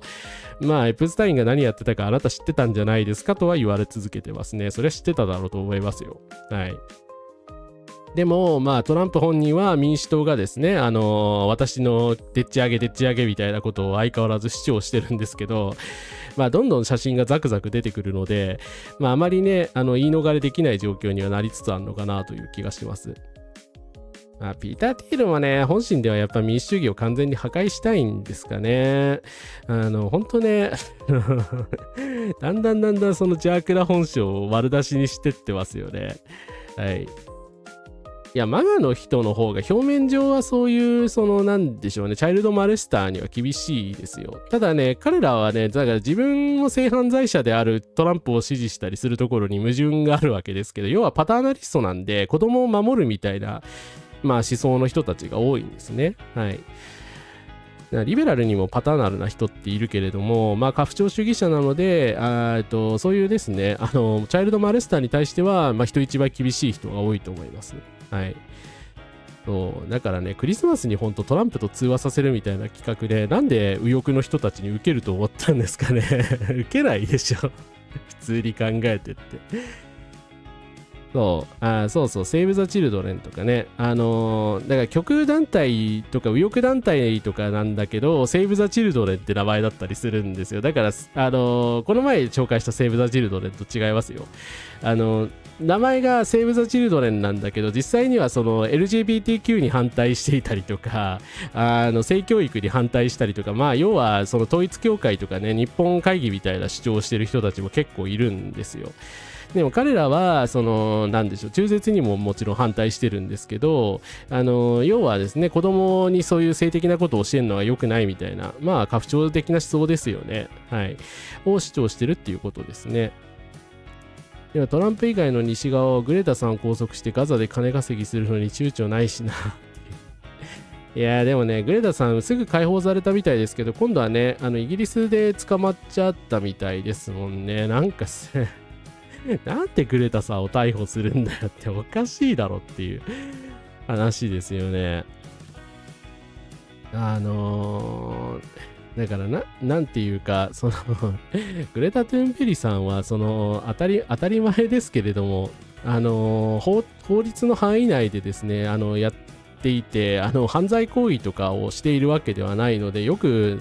環境問題でですね、過激な活動をしている人たちと同一視されますけれども、全くそんなことないです。はい。そうですね、ピーター・ティールはニックランドのね、暗黒啓蒙の影響を受けてるっていうふうに言われますね。ちょっと後で紹介しますね。グレタさんの事件ちょっと先に取り上げるんですけど、スウェーデンの環境活動家のグレタ・トゥーンベリさんが23日、ロンドンで新パレスチナ団体の抗議デモの参加中に逮捕されてしまいました。すぐ今釈放されたようなんですけど、警察によると活動家の行動を理由に ASF から活動を禁止された団体パレスチナアクションを支持するプラカードを掲げたことを目理由でテロリズム法違反容疑で逮捕したという。これですね、毎日新聞非常に重要なところを飛ばしてるので、あれなんですけど、パレスチナアクションの活動家の人たちが今何やってるかっていうと、ハンガーストライキしてるんですよ。で、ハンガーストライキしてて、正直ですね、もうあまりに栄養失調でなくなってしまうかもしれないっていうレベルのことやってるんですよ。だからトゥンベリさんはこういう方なので、これはいかんと、私が行くべきだって思って本当に行ってパレスチナアクションを私は支持するって言ったんですよ。でも英国ではですね、過激派団体だというふうに言われているので逮捕されてしまったっていうことですね。はい。だからですね本当イギリスもどうしようもないですよね。ハフポストの方にもうちょっと詳しい記事が載ってるから、そっち見てみるかな。パレスチナアクション支持で逮捕して釈放されると、ジェノサイドに反対のプラカードを掲げると、こんな感じで座ってただけなんですよ。ね、どこが過激派なんですかね、これのということなんですけど、ハンガーストライキを続ける抗議団体のメンバーたちを支持するためロンドンでの抗議活動に参加した。ロンドン中心部にある保険会社アスペンシュアランスのオフィス前で、私はパレスチナアクションの収監者たちを支持する、ジェノサイドに反対だと掲げたプラカードを掲げたとして、イギリスのテロ対策法に基づき逮捕されたということで、確かにもともとだからですね、パレスチナアクションっていうのはずっと政府反対の行動を続けていたのでテロ組織だというふうに言われてしまっているわけなんですけど、そもそもなんでハンガーストライキをしてる人たちがテロリストなんですかっていうで、アムネスティ・インターナショナルも怒ってですね、表現の自由や集会の自由という権利を行使する人々を標的にイギリスの広範なテロ対策法が用いられているという衝撃的事例であるということで、テロ容疑でですね、グレタさんを捕まえるというとんでもない行為をついにイギリスがしてしまったというようなフレーミングで語られてます。はい。逮捕されるようなことしてないグレタさんが逮捕されて、トランプやネタニヤフが逮捕されない。いや、本当なんですよね。なんでトランプやネタニヤフが逮捕されないのに彼女が逮捕されなきゃいけないんだよって。座ってるだけじゃんって何したって言うんだよっていう。いや、本当ね、白紙で捕まるようになっちゃいますよ。ロシアのね、で、ウクライナ戦争に反対した人は白紙を掲げただけで逮捕されたという、エピソードがあるし、実際今でも逮捕されてる人たちがいるんですけれども、本当変わんないですよね、やってること。だって、パレスチナアクションに賛成だっていうですね、プラカードを掲げてるだけですからね、ジェノサイド反対だっていう何が悪いんだよ、主張してよっていう。陰謀論者のデモとか規制しろよっていう話ですよね。いやでもね、ほんとね、そう、私もだからトゥンベリさんのこといつもですね、こうやって紹介して称賛したりしてますけれども、やっぱりね、ご本人一人に背負わせすぎていると思うんですよね。まだだって20代ですよ。おかしいでしょ、この世の中。なんでトランプ、ネタニヤフとトゥーンベリーさんが戦わなきゃいけないんですかね。そもそも戦わせてること自体がおかしいですよね。だから本人が正しいとか正義の味方だっていうんじゃなくて、人類のために活動してるっていうところで一貫していて、あえてその批判を受け入れているっていうことですよね。だからその過激だとか言う人もいますけども、何が過激に見えるのかっていうと、不正義が横行してる世の中で正義があるべきだっていうことを言ってるだけだと思うんですよね。はい。だから人類のために戦ってるだけなのではい。みんな人類のために戦えやっていう話ですね。いやー、ほんとね、ドイツだけじゃないですからね、イギリスでこれが起きてしまったのは結構一線を越えたのじゃないかっていう、ドイツ、イギリス、日本でもうめちゃめちゃですよね。いやー、富野さんはね、そう、でもね、グレタさん叩きしないしね、称賛するのはね、一貫してますよね。ね。だからなー、オタクの人たちは富野さんの言うこと聞けよって思いますけどね。トゥンベリさんに関する記事の書き方をちゃんとしないから日本でネタにされてしまうのもありそうです。残念ながらどう書いてもトゥンベリさんを叩くそうですね。でも産経新聞じゃないんだから毎日新聞はちゃんと事実を書いてほしいですよ。だってハンガーストライキのこと一言も言ってないんですよ。だから新パレスチナ団体がね、社屋に赤いスプレーを吹きつけるなどしたってわざわざテロ組織に指定されたことの理由まで書いてるんですよ。いや、変更報道だろって。確かにこういう行動しちゃったのは事実ですよ、過去に。そうだけどさって、グレタさんがやったわけじゃないでしょっていう話っすよ。だから彼女座ってただけなんだから、逮捕されるゆえんはないですよ。はい。いや、本当に大人サイドが頑張らないとダメですよ。はい。フランスもね、だいぶ危ういとは言われてますけどね、フランスと、だからドイツってやっぱり近いし影響を受けてるから、そのドイツがこのままですね、どんどん保守化していったらですね、今ドイツは徴兵制まで言い始めてますけれども、一応今志願になってるけどね、フランスも引っ張られていくのではないかとは言われてますね。トゥンベリ氏を逮捕すると国際的に注目されることは分かっているはずなんですが、イギリスや政府が警察はどういうメッセージを発したいのか。いや、本当ね、労働党政府なんですよ。だってイギリスって今。何考えてんですか、スターワーさんは。スターワーはね、だからずっとシオニストだ、リベラル派だけどシオニストだっていう風に言われてて、ずっと批判されていたんですけれども、なんかこういうのを放置してたらね、やっぱり労働党崩壊は近いんじゃないかっていう気はしますよね。だからそのアメリカ民主党じゃないんだけど、左寄りの人たちと右寄りの人たちで分裂しちゃってて、今選挙すると極右政権になってしまうのではないかというようなことも言われてます。はい。海野はガンダムで戦争のしんどさを書いてきたつもりが、9条改正を叫ぶ人たちが出てきてしまったことを後悔するよっているようですし、そうでしょうね。当然だと思いますよ。そんなつもりじゃなかったでしょうからね。いや、本当ね、沖縄に座り込みしてる人たちにやっぱりね、暴行する人たちを思い出しますよね。トゥンベリさんがイスラエルに使わった時にデコロナイゼーションって植民地主義反対っていうシャツを着てたのがすごい世界的に結構有名になったんですけどだからデコロナイゼーションでね、台湾、沖縄、パレスチナって全部ね共通する問題点がありますからね。はい。この後にイギリスはロブスターを生きたまま茹でるのはダメみたいな法律出したってでもそれなんかね、東洋の人に結構揶揄されてましたね。だからお前らね、イギリス人は人間よりもねロブスターなんだねっていうね、だから偽善者みたいなことを言われてて、ただそれはもう言われるの仕方ないと思いますね。スターマーが悪いですよそうですね。ジェレミー・コービンさんっていうね、人が作ってる Your Party っていうですね、左派政党が新たにできてるんですけど、そっちにもね、人を取られてるので、まあ、だんだん本当労働党がですね、危ない状況になってるっていう。いや、まあ、スターマーが人気あるのはいいことなんですけれども、赤畑さんがこれ取り上げてるな。世界ネット英国に新たな社会主義政党 Your Party が発足ということで、ですね、元労働党のジェレミー・コービーさんというですね、ゴリゴリの社民主義者の人がいるんですけれども、彼らがですね、作って、まあ、かなり今人気が高いということで、まあ、極右政党に反対しているので、まあ、ここがね、伸びて、その極右が政権取ろうとしても、労働党ともし連立することになれば、まあ勝ち目はあるのかなという気はするんですけど、そもそも労働党に反対することで成り立ってる政党なので微妙ですよね。れいわ新選組と立憲民主党が共闘できるかっていうのかなり微妙じゃないですか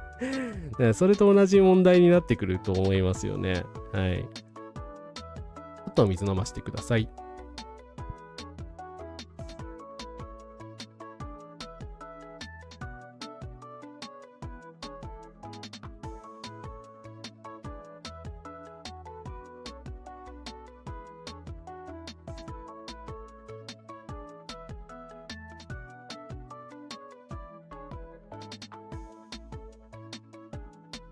はい、失礼いたしました。ちょっとね、AI の話からいろいろ海外政治の話になってますけど、労働党と保守党側は崩れて Your Party とリフォーム UK が台頭する。そうですね。だからやっぱりポピュリズム化してるんでしょうね。左も右もそうですけど、まあ左のね、ポピュリズムはね、割とその向こう健全だから、陰謀論とかには飲まれてないみたいですけどね。そうですね。差別に文脈だと。っていうか、令和さん大丈夫なんですかね。もうなんか、参政党に流れちゃった人が結構いて、まあ人気がすごい今、急落していると言われてるんですけれども、まあちょっとね、やっぱ方向性を考えていただきたいですね。差別に反対しなきゃダメですよ。はい。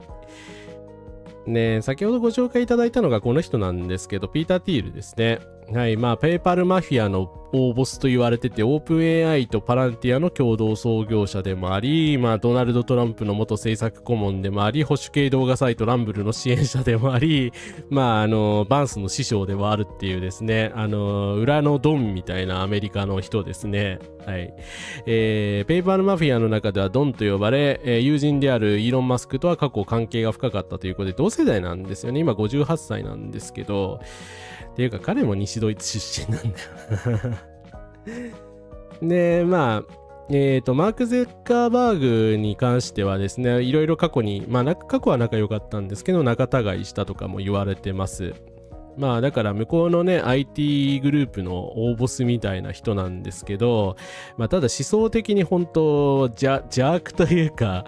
マガをうまく利用してまあ自分の地位を得ようとしているのではないかみたいなですね、影の大統領になりたがっているというようなことも言われていまして、人間の欲望は他者の欲望を模倣するという性格を持っており、こうした模倣は無意味な競争を引き起こしており、また競争は一旦それ自体が目的となると進歩を抑制してしまうという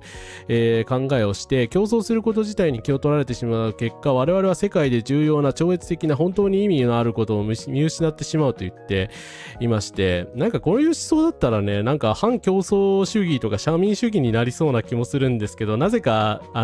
徹底したですね市場主義を推し進めるという方向に進んでしまったっていう人ですね。はい。そうですね。思いっきり、まあ、ペイパルマフィアなのでイスラエルの虐殺にも投資してますよね。あ、牛尾さん、N104 さん、コンカラスです。来ていただいてありがとうございます。ちょっと海外のですね、話などをしておりました、ペイパルマフィアの、ピーター・ティール様でございます。ですね。いやー、レイバスさんはね、やっぱり差別にちゃんと反対できなかったのがね、ほんと痛かったと思いますよ。だからパレスチナに関して言ってることとかはね、割と正しいのにね、もったいないですよね。はい。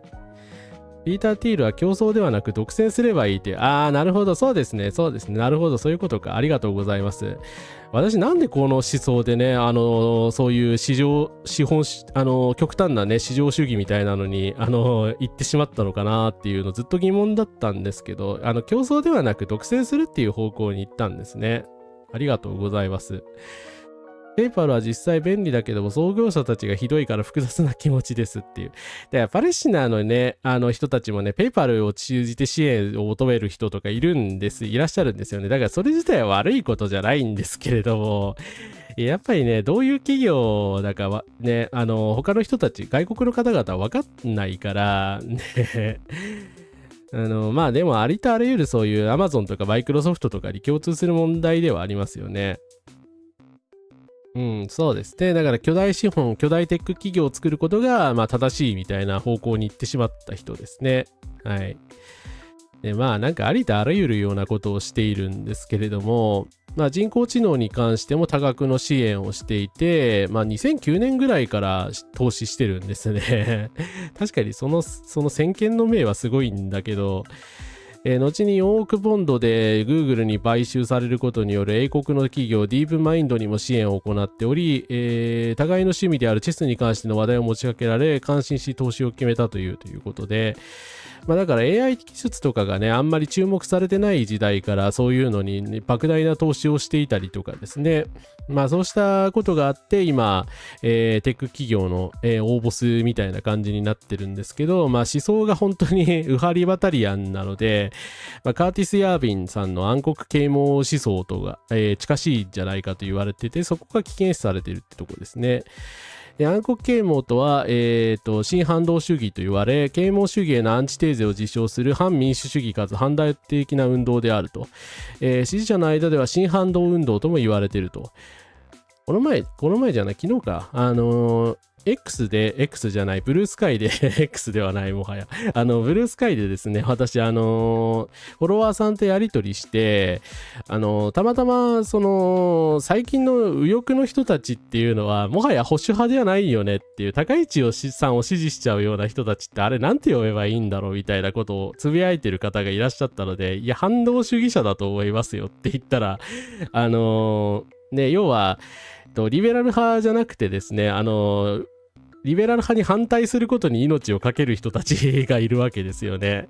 だから平等を拒絶し、歴史は自由と、必然的な進歩を示すという見解を否定しており、保育士官に関するある種の汎用作用であると。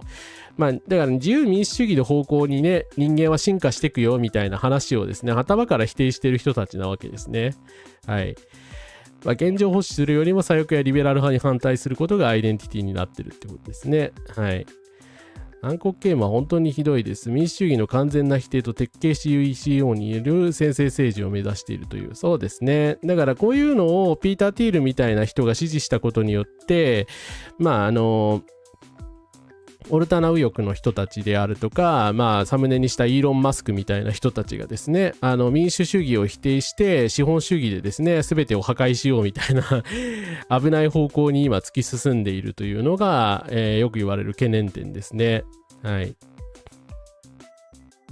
いや、日程復活ですよね、そうなると。だからで、実際、まあ、トランプに対するノーキング運動ってね、王様はいらないみたいな運動がちょっと起こりましたけれども、要はね、彼らって専制君主をね、潜在的に求めてるので、やっぱり民主主義者じゃないんですよ。そこが一番危険なとこですよね。よくいるファシストとはちょっとニュアンス違うところは、私はね、雑にちょっと一緒くたにしちゃったけど、OBS が切れちゃったから大丈夫かな？ちょっと待ってくださいね。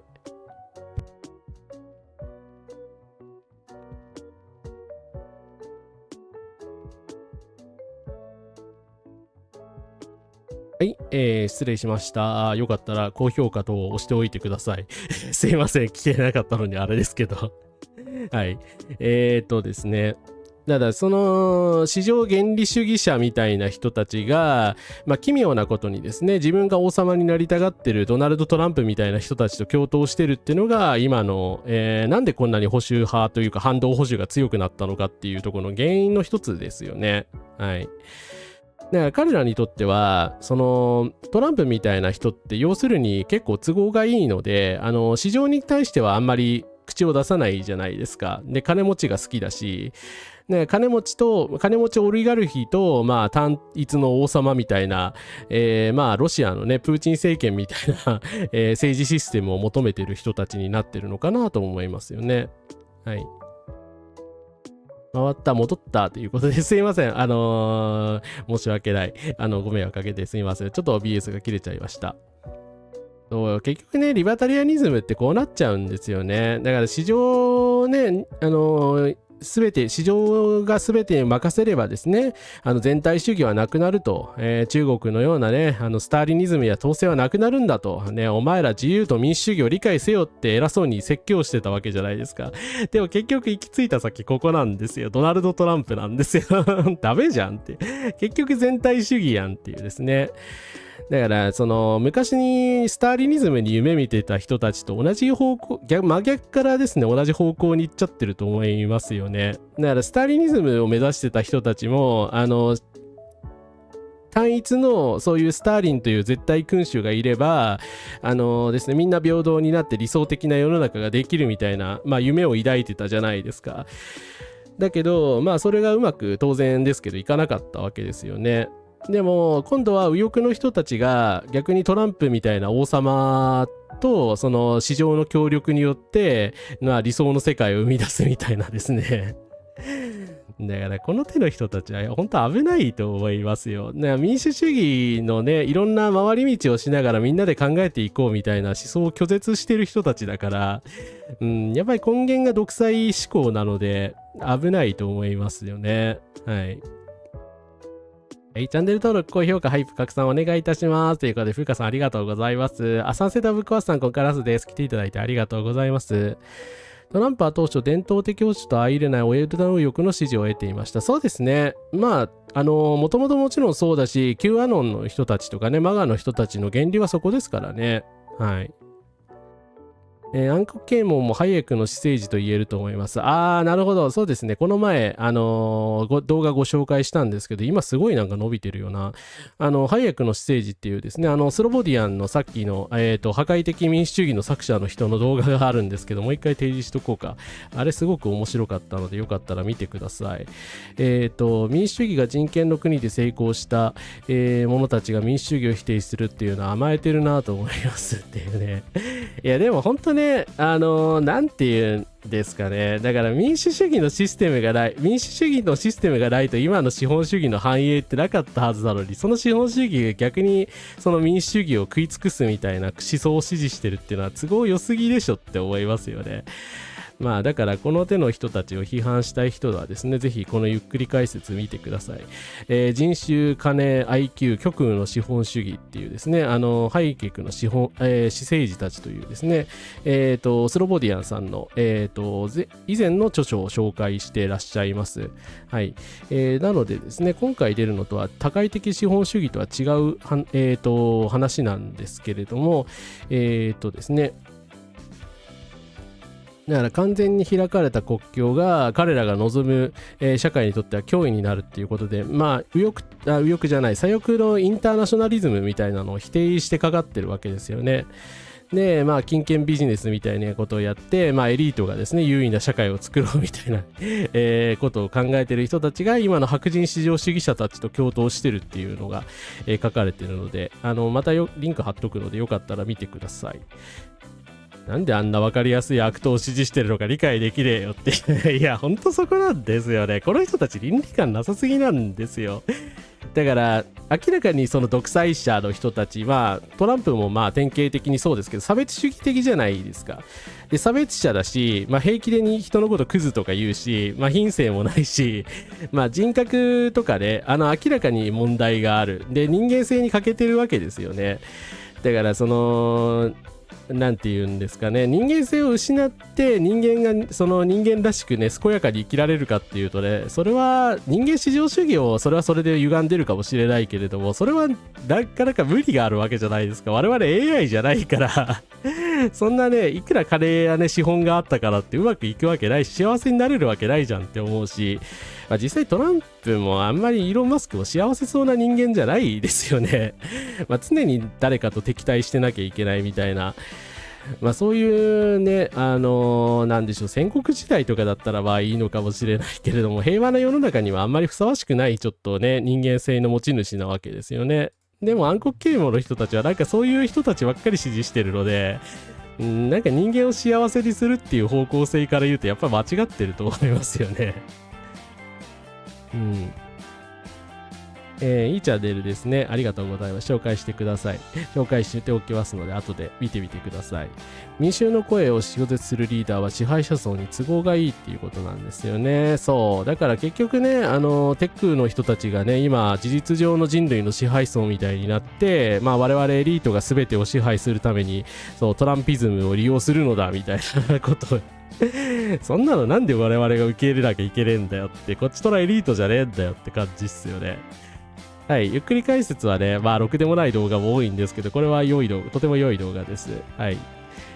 後でリンク貼っておきますんで、ぜひともチェックしてみてください。そう、でもね、先ほどの話とね、そうなんですよ。矛盾してるんですけど、チャイルドマレスターの容疑で逮捕されるのって、保守派の議員とか右派なんですよね。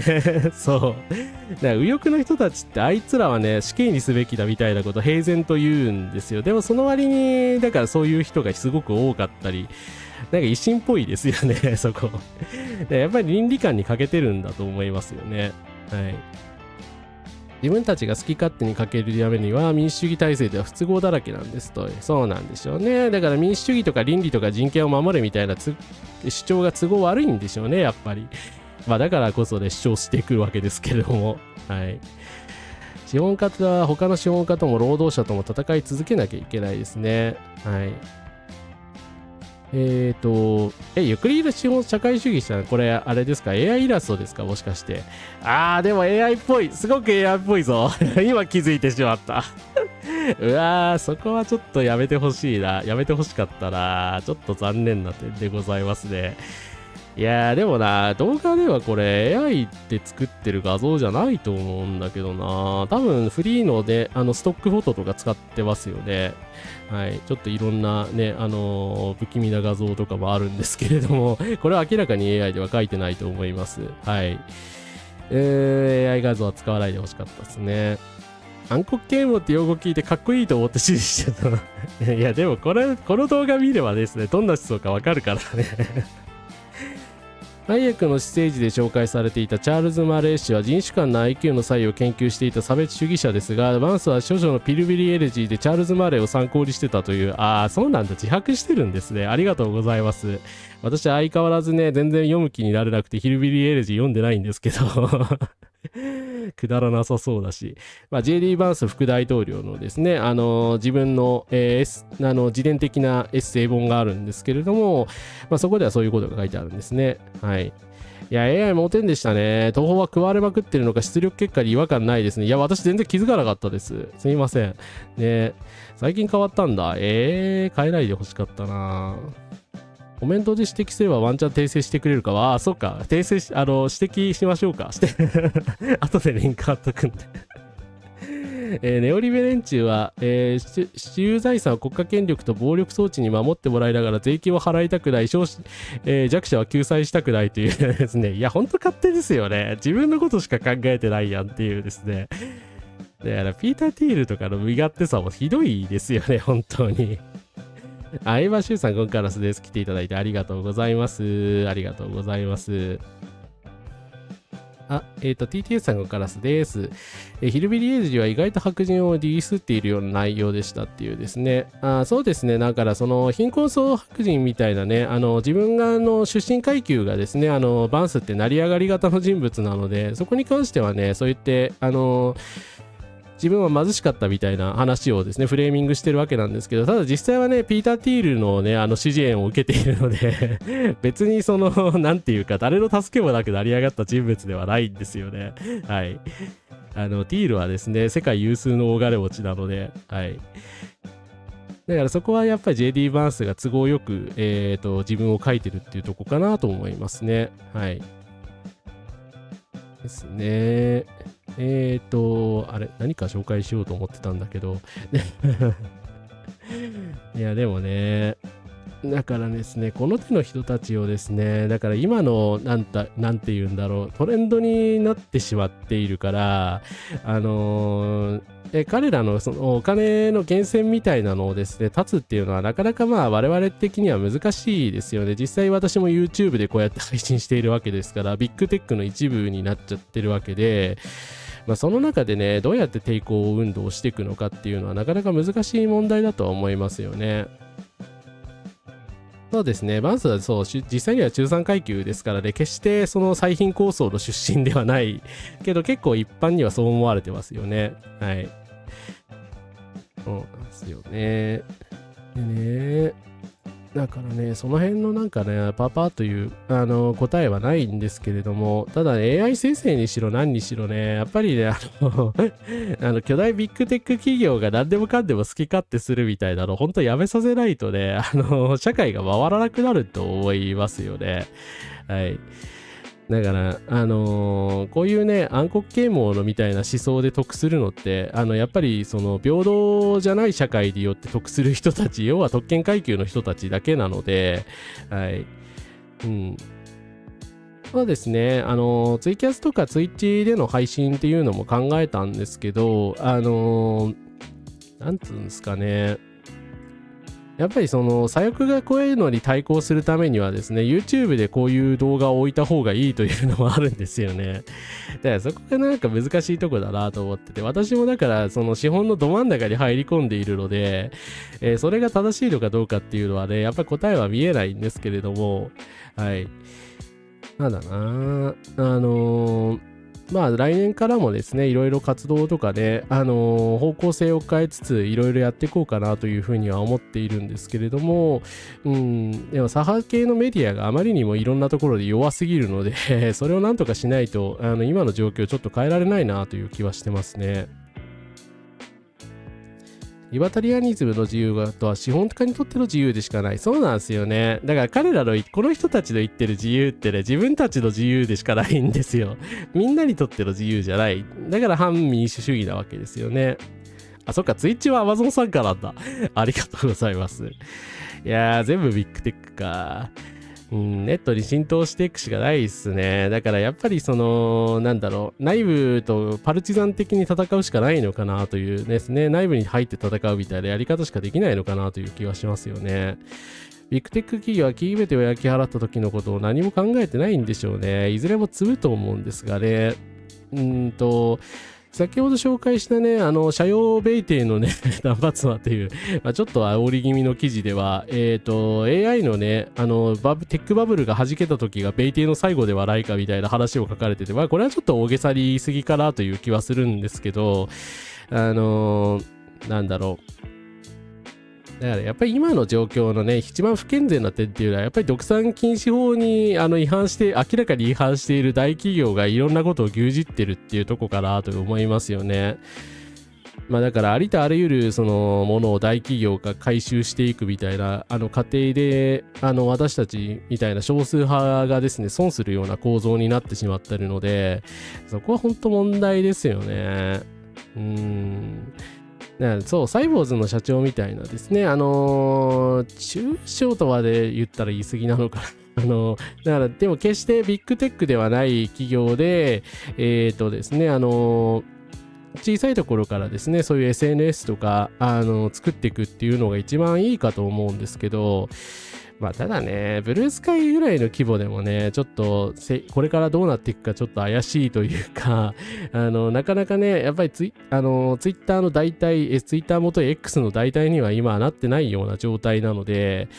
っていう感じですね。オープンソースで考えると、やっぱりマストドンさんが一番すごいんですかね。はい。ねマストドンっていろんなところでオープンソース的にサーバーを作ってるわけですけれども、はい。で、ああいうやっぱり分散型の活動をしていかないと、まあ、なかなか持たないのかなという気はしますよね。そう、イスラエルやビッグテックの影響をね、完全に避けるっていうのはね、難しいんっていうか無理なんですよBDS 運動でもですね、Google に関しては、その BDS の対象になってるって、お前何ね、左翼6世にね、こんなとこにいるんだって言われそうなんですけど、実質、その BDS 運動もですね、ボイコット自体が、その Google とかのAmazon の場合不可能だから圧力をかけましょうっていう形になってるんですよね。だからマクドナルドとかはとにかく食べに行くなっていう感じの、主張されてるんですけど、そうじゃなくてですね、資本家の方に圧力をかけてイスラエルへの企業のですね協力をやめさせようっていう方向になってます。それが一番現実的な回答だろうというところなんですよね。資本主義なんて巨大な資本が労働者が搾取して次第化していく仕組みそのものですからね。はい。だからね、やっぱ社会主義というか、その、ソ連が失敗して、あのように崩壊してから、資本主義が全てを支配するような世界になってしまって、それが30年ぐらい続いたのが、今の時代じゃないですか。で、日本が没落していく過程とそれって結構重なってるわけで、だから本来だったらでも日本がね一番その今の資本主義とかに反対する動きがしてないとおかしいんじゃないかなというふうに思うんですけど、なんかそうなってないんですよね。そこが私は納得いかないんですけどアベノミクスとか全部失敗したやんって言いたくなるんだけどな。でもインテルはイスラエルとの関わりを深い上に豊沢商売だから難易度かなり低いと思いますと。そうですね、インテルに関してはね、なんだっけ、インテルに関しては実際にボイコットっていうか、そのできるだけインテル製のね、チップが使われてる PC とかは使わないようにしようという、私もこれパソコンですね、皆さんのおかげで、購入することができたんですけど、インテルのCPU は使ってません。はい。ということですね。だからなんでこういう風に河川的になってしまったのかっていう話ですよね。だから共産主義とか社会主義に対する批判として、河川が良くないと、これのようにですね、一極集中で一つの国家みたいな、一つの政府みたいなのが、全てを支配するのは良くないよっていう話が、財閥みたいなのは良くないみたいな話が散々されてきたのに、なぜか財閥が支配するような世界にまたなってしまったっていうですね。そこがやっぱりなんか人類のですね、根源的な問題なのかなという気はしますよね。なんかもうちょっと分散型にしないと持たないんじゃないかなというふうに思いますよね。価値観がその多様化していて、人々がいろんなタイプの自由をそれぞれ求めている社会になりつつあるのに、なぜか企業の人たちはね、それと逆方向に突き進んでるっていうのが、って思いますよね。009に出てくる悪役の富豪みたいなのばっかりな。告発は告白ですというですね。はい。だからですね。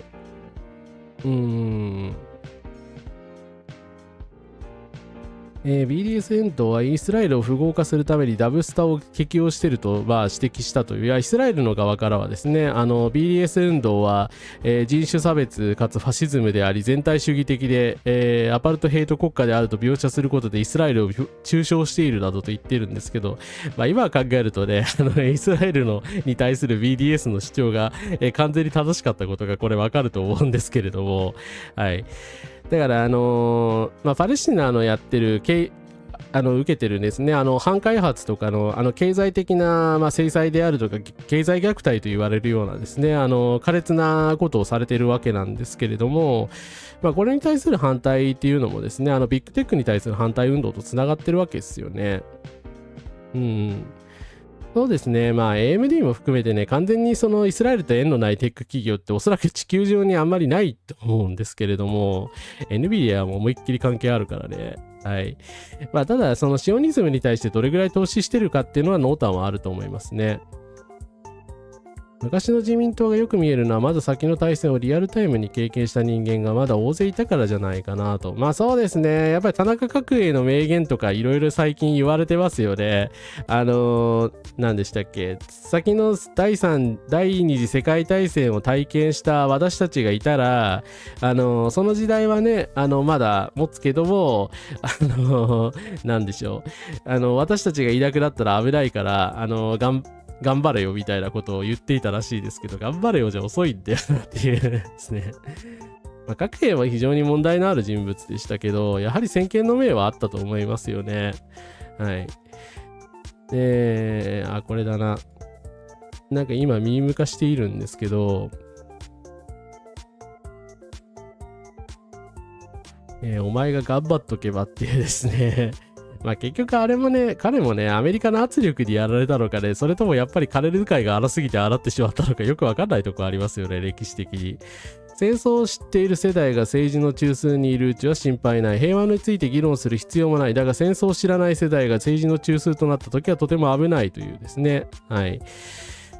ですね。だから当時、ね、田中さんとかが生きてる時代に、やっぱりもうちょっとアメリカとの距離感とかを考え直しておけばよかったと思うんですけど、今ね、あんな風になっちゃいましたからね。それと、天皇制の見直しですよね。だから、裕仁帝がいた時代に、天皇制の見直しみたいなのをもうちょっと進めておけばですね、やっぱり未来が全然違ったんじゃないかなというふうに思うんですけど、なんかね、やっぱりその時にちゃんとやっておかなかったことや悔しさみたいなのがありますよね。私はですね、あんまり、だから参加できた時代がないから、でも当時のね、大人が全て悪かったとは言わないですけど、はい。エルビットシステムが排除されて始めてますし、BDS 運動は IaaS を含めて行うことが大事だと自分は思います。いや、その通りですね。はい。エルビットシステムだんだん追い詰められてますからね。さすがに、世界的な非難を受けていて、ですね、やっぱり軍需産業なのでですね、非難しやすいというのもあったのか、東南アジアとかではですね、スターバックスがもうかなり撤退したりとかですね、とんでもないことになっているという話もありますけれども、はい。だからだんだんやっぱりイスラエルに対するですね、投資撤退は進みつつあるのではないかなというふうには思います。いや、本当ですね。だから天皇制をですね、あの時に配定しておけばですね、全然未来が違ったと思うんだけど、なんかむしろリベラル派の方がね、今の条項に関してはね、リベラル派の方の支持が強くなってしまったから、そこでいろんなものが多分歪んだ気がするんですね。はい。リベラルの人たちが悪かったとは言わないですけど、やっぱりな、天皇制をそのまま継続してしまったのがそもそもの間違いだった気はしますよね。はい。ちなみに今さっきビフタネン、という言葉がありましたけど、これ日本人がね大好きな映画でも有名なバックトゥーザフューチャーというですね、1989年の映画に、ドナルド・トランプをモデルにしたですね不動産王が出てきて、こいつがビフタネンっていう名前なんですね。実際ホームアローンっていう映画にはトランプ本人が特別スペシャルゲストとして出演したりしてくるわけなんですけど、ホームアローンもバックトゥーザフューチャーもですね、日本でやっぱり大人気の映画なわけですよね。だからこの日本が今なんかトランプのせいでポピュリズム地獄に陥ってるっていうのはなんか歴史の皮肉を感じるものがありますけど、やっぱ時代にですね、アメリカべったりになってしまったことが間違いだったのではないかっていう気がしますよね。ルミさん、コンカラスです。来ていただいてありがとうございます。イスラエルのドローン、本気で大量購入するんですか？防衛省はですね、ずっと検討しているんですけど、ちょっと待ってください。私なんかすいません。ここ数日本当に、仕事しかしてなくてちゃんとニュースを検索してなかったんですけれども、ちょっと今確認しますね。こう見るとまんまですよね、ビフ。ワックスかけといてくれていや、本当にね、だからな、このビフタレンが出てきた時に、ドナルド・トランプをきちんとアメリカも批判しておけば、なんか未来は違ったような気がするんですけど、またバックトゥーザフューチャーのその世界がですね、結局、なんだろうね、悪い方向で実現してしまった感じですよね。はい。シンプソンズにもトランプみたいなキャラクター出てましたね。はい。今の杉原浩二さん、ずっと、このですね、イスラエルの、無人機購入問題で、一番発信している、日本でおそらく一番発信しているであろう緑の党の、杉原さんですけど、毎日新聞長官のオピニオン論点に殺傷武器の輸出解禁のテーマで中谷さんや小野塚さんと共に登場しています。最後には軍需化企業のボイコットを呼びかけました。お一読とご家族さんをお願いしますということで、杉原さんね、ずっと、ですね、死の承認国家に堕落するなということで、防衛産業のですね、イスラエルの製のドローンの購入とかに反対されておられます。はい。ね、なのでですね、まだ今も、5類型撤廃によってね、武器輸出の解禁をするみたいなこともですね、ずっと言っているわけですけれども、まだイスラエルから買うとまでは言い切ってないはずですね。はい。ただ、防衛費を買うし、その無人機を大量に買うっていうことはですね、すでに小泉とかが言っているので、まずいですよね、本当に。はい。このままだと本当にイスラエルから買いかねないと思います。ただ、先日ですね、核発言に関しては批判していた中谷元防衛省なんですけれども、5類型はね、やっぱり撤退しろって言ってるわけですね。はい。本当だから、やっぱり自民党政権を維持し続ける限り、結局5類型撤廃されそうなので、イスラエルからドローンを買わなかったとしても、武器輸出の方向に舵を切ってしまうっていう話ですよね。はい。いやー、やめろよっていう話なんですけれども。なんかね、先進国でもその平和国家と言われる国でも武器を輸出してるんだからいいじゃないかっていう議論もあるんですけれども、そもそも日本の場合、憲法違反の可能性が極めて高いですし、だから、日本のね、政治方針そのものがね、おそらく変更されてしまうと思うので、私はもちろん反対です。はい。武器輸出やめろっていうですね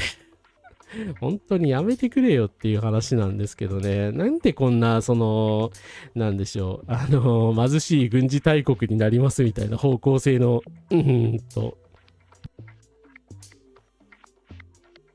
はい、失礼しました。なんか貧しい軍事大国を目指しますみたいなね。今の、世界のトレンドから真逆に行くようなですねことばっかりしてるんでしょうね。イスラエルがこれほど非難されているのに、なんか全然その理由を理解してない感じですよね。はい。バックトゥーザフューチャーのトリビア、ラストのマッティがジョニー・ビー・グッドのアイディアを与えたという歴史改変はアメリカ系の人が作った音楽であったため、文化の盗用であるという指摘がある。すいません。ちょっと喉の絡んでしまいました。大丈夫です。ありがとうございます。失礼しました。しかもね、福祉を切り捨てようとしてますからね。はい。だから、福祉を切り捨てて、なんでしょうね。まあ今、だから、高額医療費の問題も出てきてるわけですよね。福祉を切り捨ててね、軍事大国にしますみたいなのはね、完全に方向性を間違ってますよね。絶対そっちの方に行っちゃダメだろっていう方向になんで行くんだよっていうですね。はい。話だと思うんですけど、ね、まあ今、これね、そうか、来週そうですね、時事の話を、ちょっと取り上げられないかもしれないから、ちょっとこれ、今取り上げておきますが、高額医療費の見直しがですね、またやるみたいなことを片山さつきが言い出しておりまして、まだ決定したわけじゃないんですけど、結局、せっかくね、石破さんの時に、石破にですね、思いっきり猛抗議して、思いとどまらせた、高額療養費の見直し案がですね、またやるっていうことの話になって、もう2026年8月から強行するみたいなこと言い出してるんですよね。いやいやいや、やめるって言ったやんっていう話なんですけど、現行でもですね、やっぱり特に770万円ぐらいの収入の方って相当厳しくて、1ヶ月に16万円とかお支払いになってるんですよ。ちょっとこの額びっくりしたんですけど、私も石破の時に話題になった時に調べて驚愕したんですが、まあ高すぎるじゃないですか、現行でも。だから安くしろよっていう方向性に行くのかなと思いきや、17万9100円に上限を上げて、さらに、770万円の人は据え置くけど、1000万以上の人は20万9400円払えみたいなですね。いやー、勘弁してよっていう話ですよね。で、70歳未満の住民税非課税の人は1400円のアップで許してやるよみたいなことを言ってるんですけど、ふざけんなよって、結局アップすんのかよっていう。現状でも高額療養費制度って上限が多分高すぎるんですよ、設定が。770万円の収入で月に16万7400円、例えばがんの治療費払うって尋常じゃないですよね。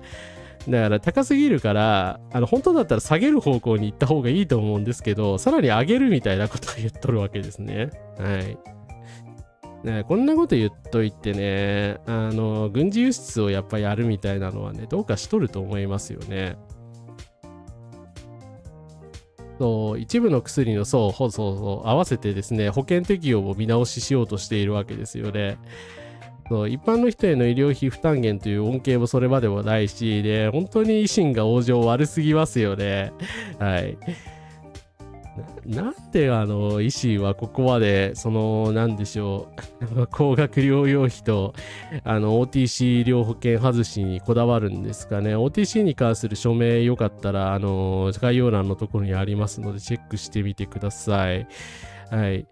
生活が本当立ち行かなくなりますよね。こんなことしていたら。はい。なんでしょう。だからわざとやってると思うんですよね。ちょっとポストでも書いたんですけど、極右の人たちがなんか生活保護を攻撃したりとか、年金を攻撃したりとか、医療費を攻撃したりするじゃないですか。これわざとやってるんですよ。絶対にわざとだと私は思いますが、私たちを殺すも生かすも殺すも、まあ難しい専門用語で言うと生政治、生の政治って書いて生政治って言うんですけど、生かすも殺すもね、私次第だみたいなメタメッセージを伝えてるわけですよね。これっていわゆるですね、ファシズムのテクニックなんですよ。はい。だからそういうことで、私たちに対して反対するみたいな気力をなくさせて、直接ですね、生きる希望を奪うわけじゃないですか。高額療養費を支払えないみたいなことになると。そういう人をですね、わざと増やそうとしてると思います。はい。ですね。だからですね、維新と自民が密室で合意した OTC 類似薬については、今、保団連さんが一番取り上げてるかな。はい。ちょっとお水飲ませてください。この恐怖の一覧表がですね、出てきまして、対象薬剤がね、とんでもねえことになっているんですよ。ね、ちょっとお水飲ませてください。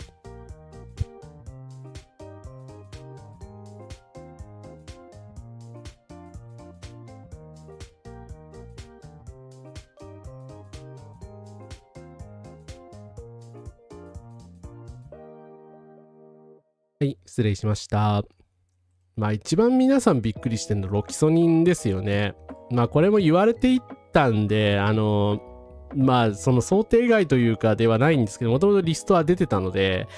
ロキソニンですよ、ロキソニン。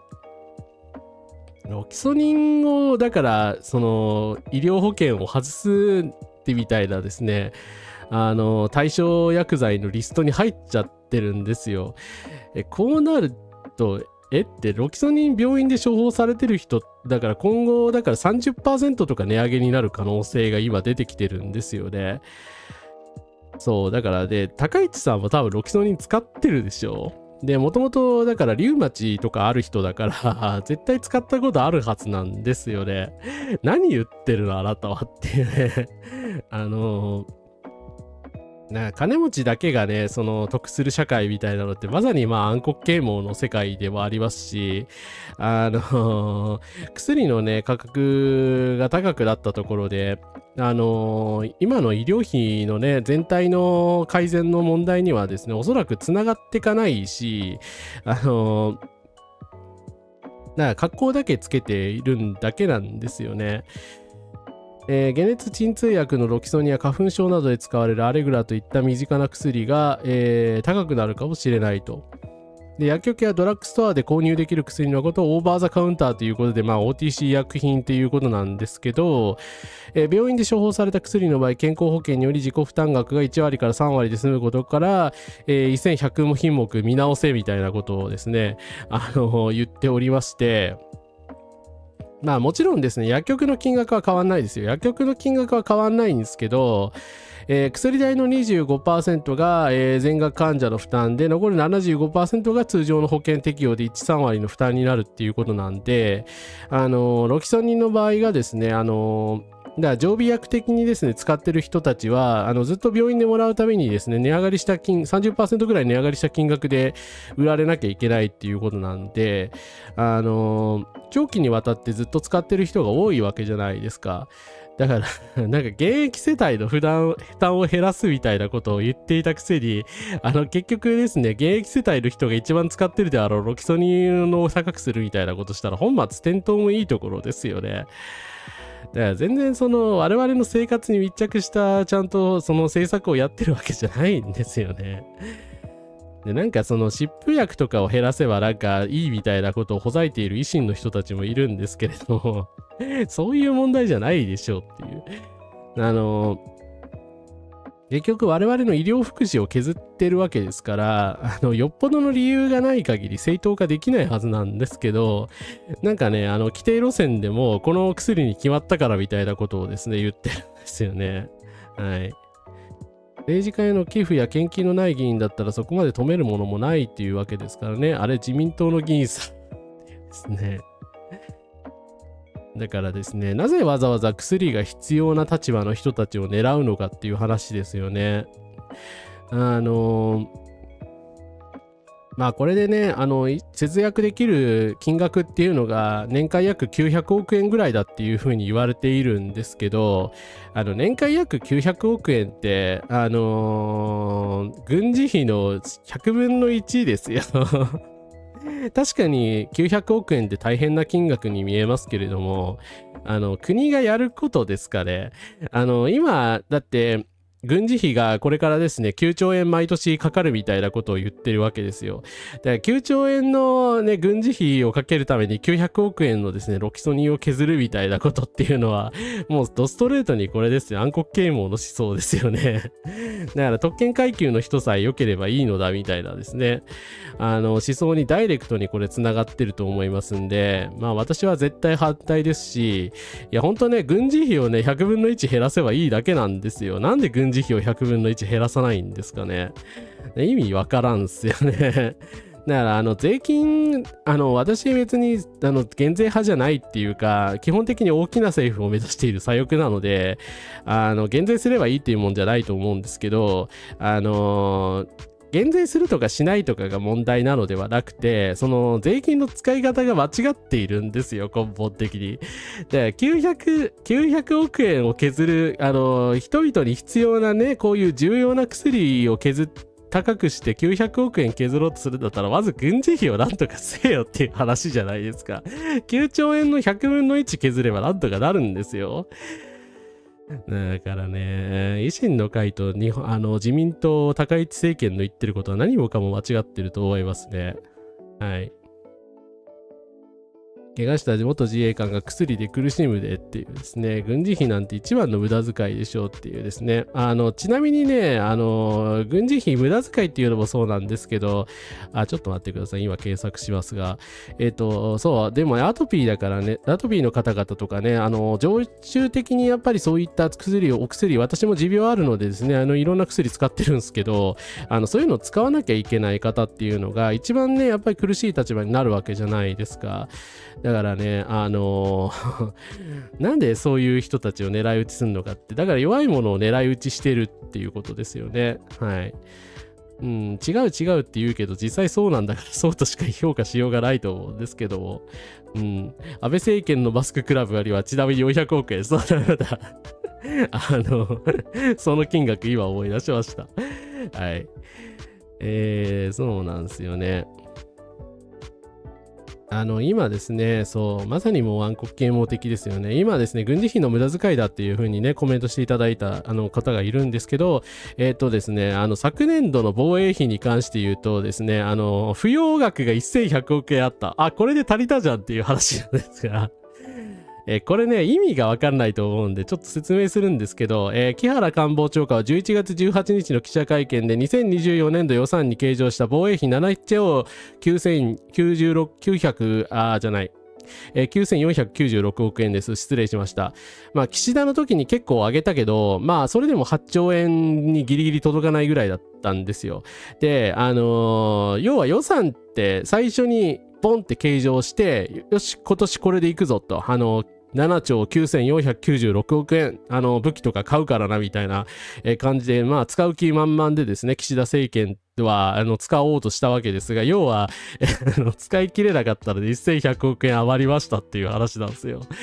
ふざけんなっていう話ですよね。何って無駄遣いしろって言うんですかっていうことなんですけど、木原官房長官は会見で多額の不要額が生じた要因として防衛装備品調達の競争入札により契約額が見込みを下回ったので節約できましたみたいなことを言っていて、自衛隊がね少ないので採用数が想定より少なかったんですみたいなことを言ってるんですけど、いや自衛隊員にボーナス上げたらって思いますが、それは無駄じゃないと思うけどそれはともかくだから無駄遣いしようとするなよっていう話でしょ。1100億円削ればですよ、ロキソニンの値段上げなくて済むんですよ。どうなってんですかこの政権は本当に。で、これ以上不要額は増えなきゃいけないようにしなきゃいけないと立憲はね、なんかぬるいことをこの時言っているんですけれども、そうじゃなくて、だから予算額の計上の仕方がそもそも間違ってるんだから、9兆円なんて論外だし、8兆円も必要なかったっていうことですよね。7兆5000億円ぐらいにしろよっていう話ですよね。はい。いや。そう、弱者の切り捨てだし、だから防衛費を上げて誰が得するのかっていうですね、軍事産業以外得しないんじゃないですか？ちなみにそうだ、アベノマクスのね、私も確かパッケージ取ってありますわ。なんかね、腹立つから捨てたくないんですよね、あれ。呪いのアイテムなので、はい。いやでもね、あれほどやっぱりね、平然と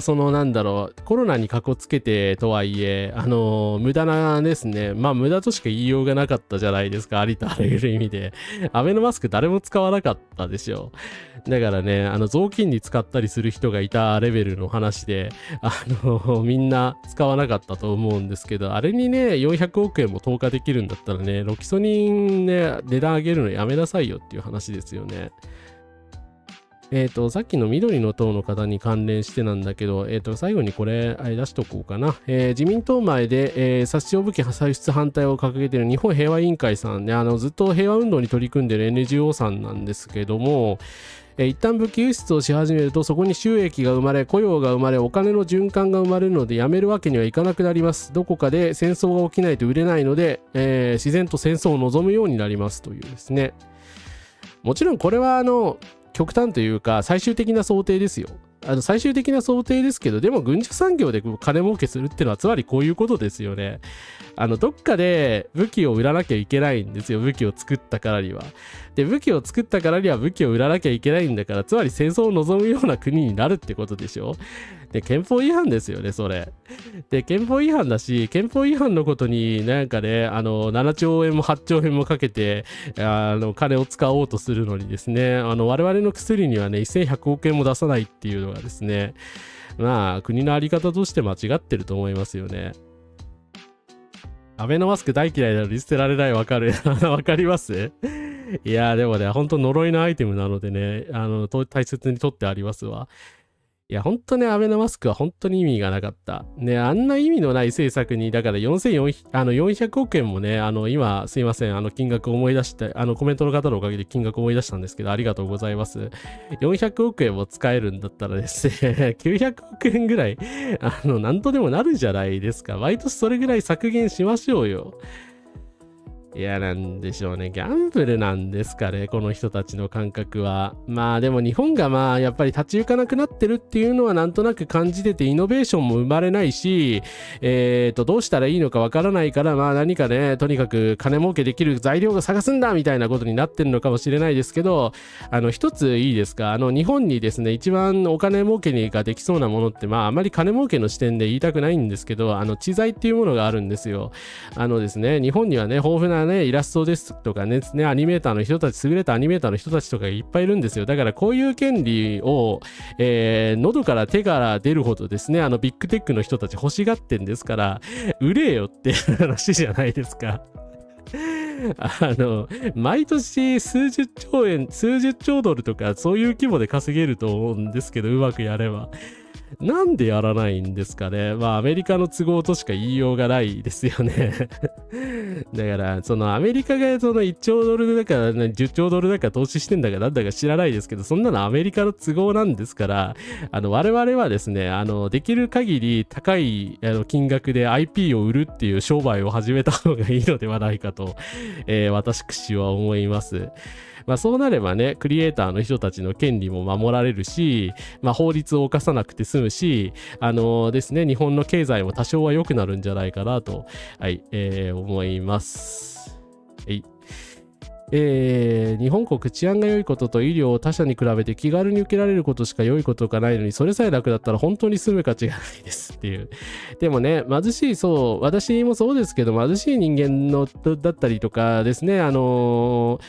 海外にね、気軽に移住できない人ほど、日本に住むしかないわけですから、日本の今の環境をできるだけ守らなきゃいけないですよ。だから交代戦みたいになっちゃってますけど、それでもやっぱやらなきゃいけないですよね。だから医療はダメだし、医療とか治安とかね、こういうクリエイターの人たちの権利とかを削ってはダメです。はい。絶対ダメ。そう。で、一発逆転が出るまで赤字国債するのはやめてください。日本円が死にますので。はい。もう本当にね、レベルで経済分かってない人が首相をやってるのがね、という感じですね。はい。結局、高市政権の批判になってしまいましたが、はい。ということで、本日ですね、なんだかんだ言ってすいません。もう12日近くになってましたね。申し訳ございません。なんか夢中で喋っちゃった。皆さんありがとうございます。いつもね、温かいコメントくださってありがとうございます。よかったら高評価等ぜひともよろしくお願いします。今回ね、いつも以上にですね、ちょっと準備する時間なくて、ちょっとどちらかっちゃったかもしれないですけれども、よかったらですね、また、来年もですね、雑談していこうと思いますので、またですね、来ていただいたら嬉しいです。ありがとうございました。そしてですね、なんかずっと武器輸出のとかのせいで怒った顔になってたな。ちょっと顔戻そう。はい、ありがとうございました。ゆ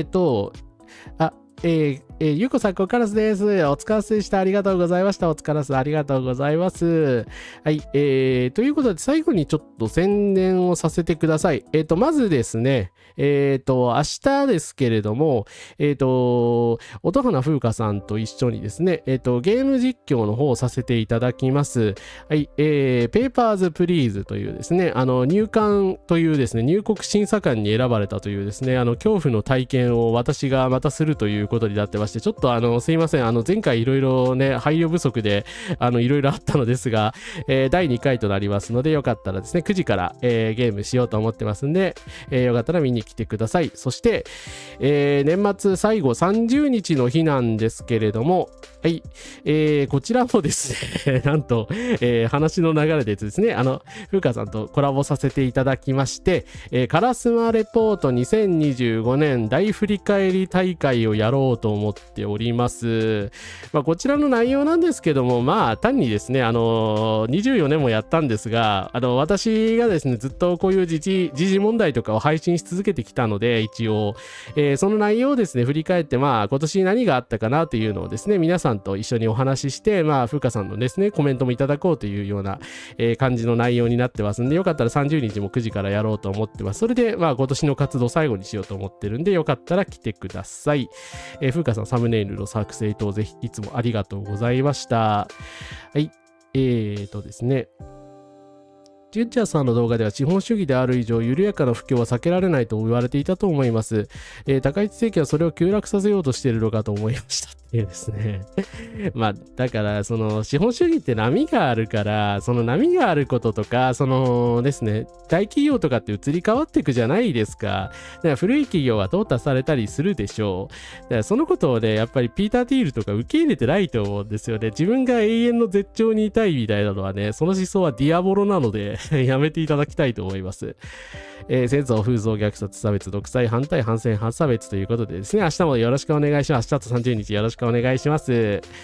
はい、戦争、紛争、虐殺、差別、あらゆる加害に反対します。グッドボタンを押しました。おやすみなさいということでありがとうございます。高評価もありがとうございます。ぜひともですね、またですね、明日と、30日、そして、ちょっと今回ですね、サムネイルまでは、用意してませんが、日曜日はですね、メンバー限定配信も最後やろうと思ってるんで、国会中継すいません、ずっとやってなかったので、そちらもやろうと思ってますので、ぜひともですね、年末までよかったらお時間ある方は来ていただければと思います。はい。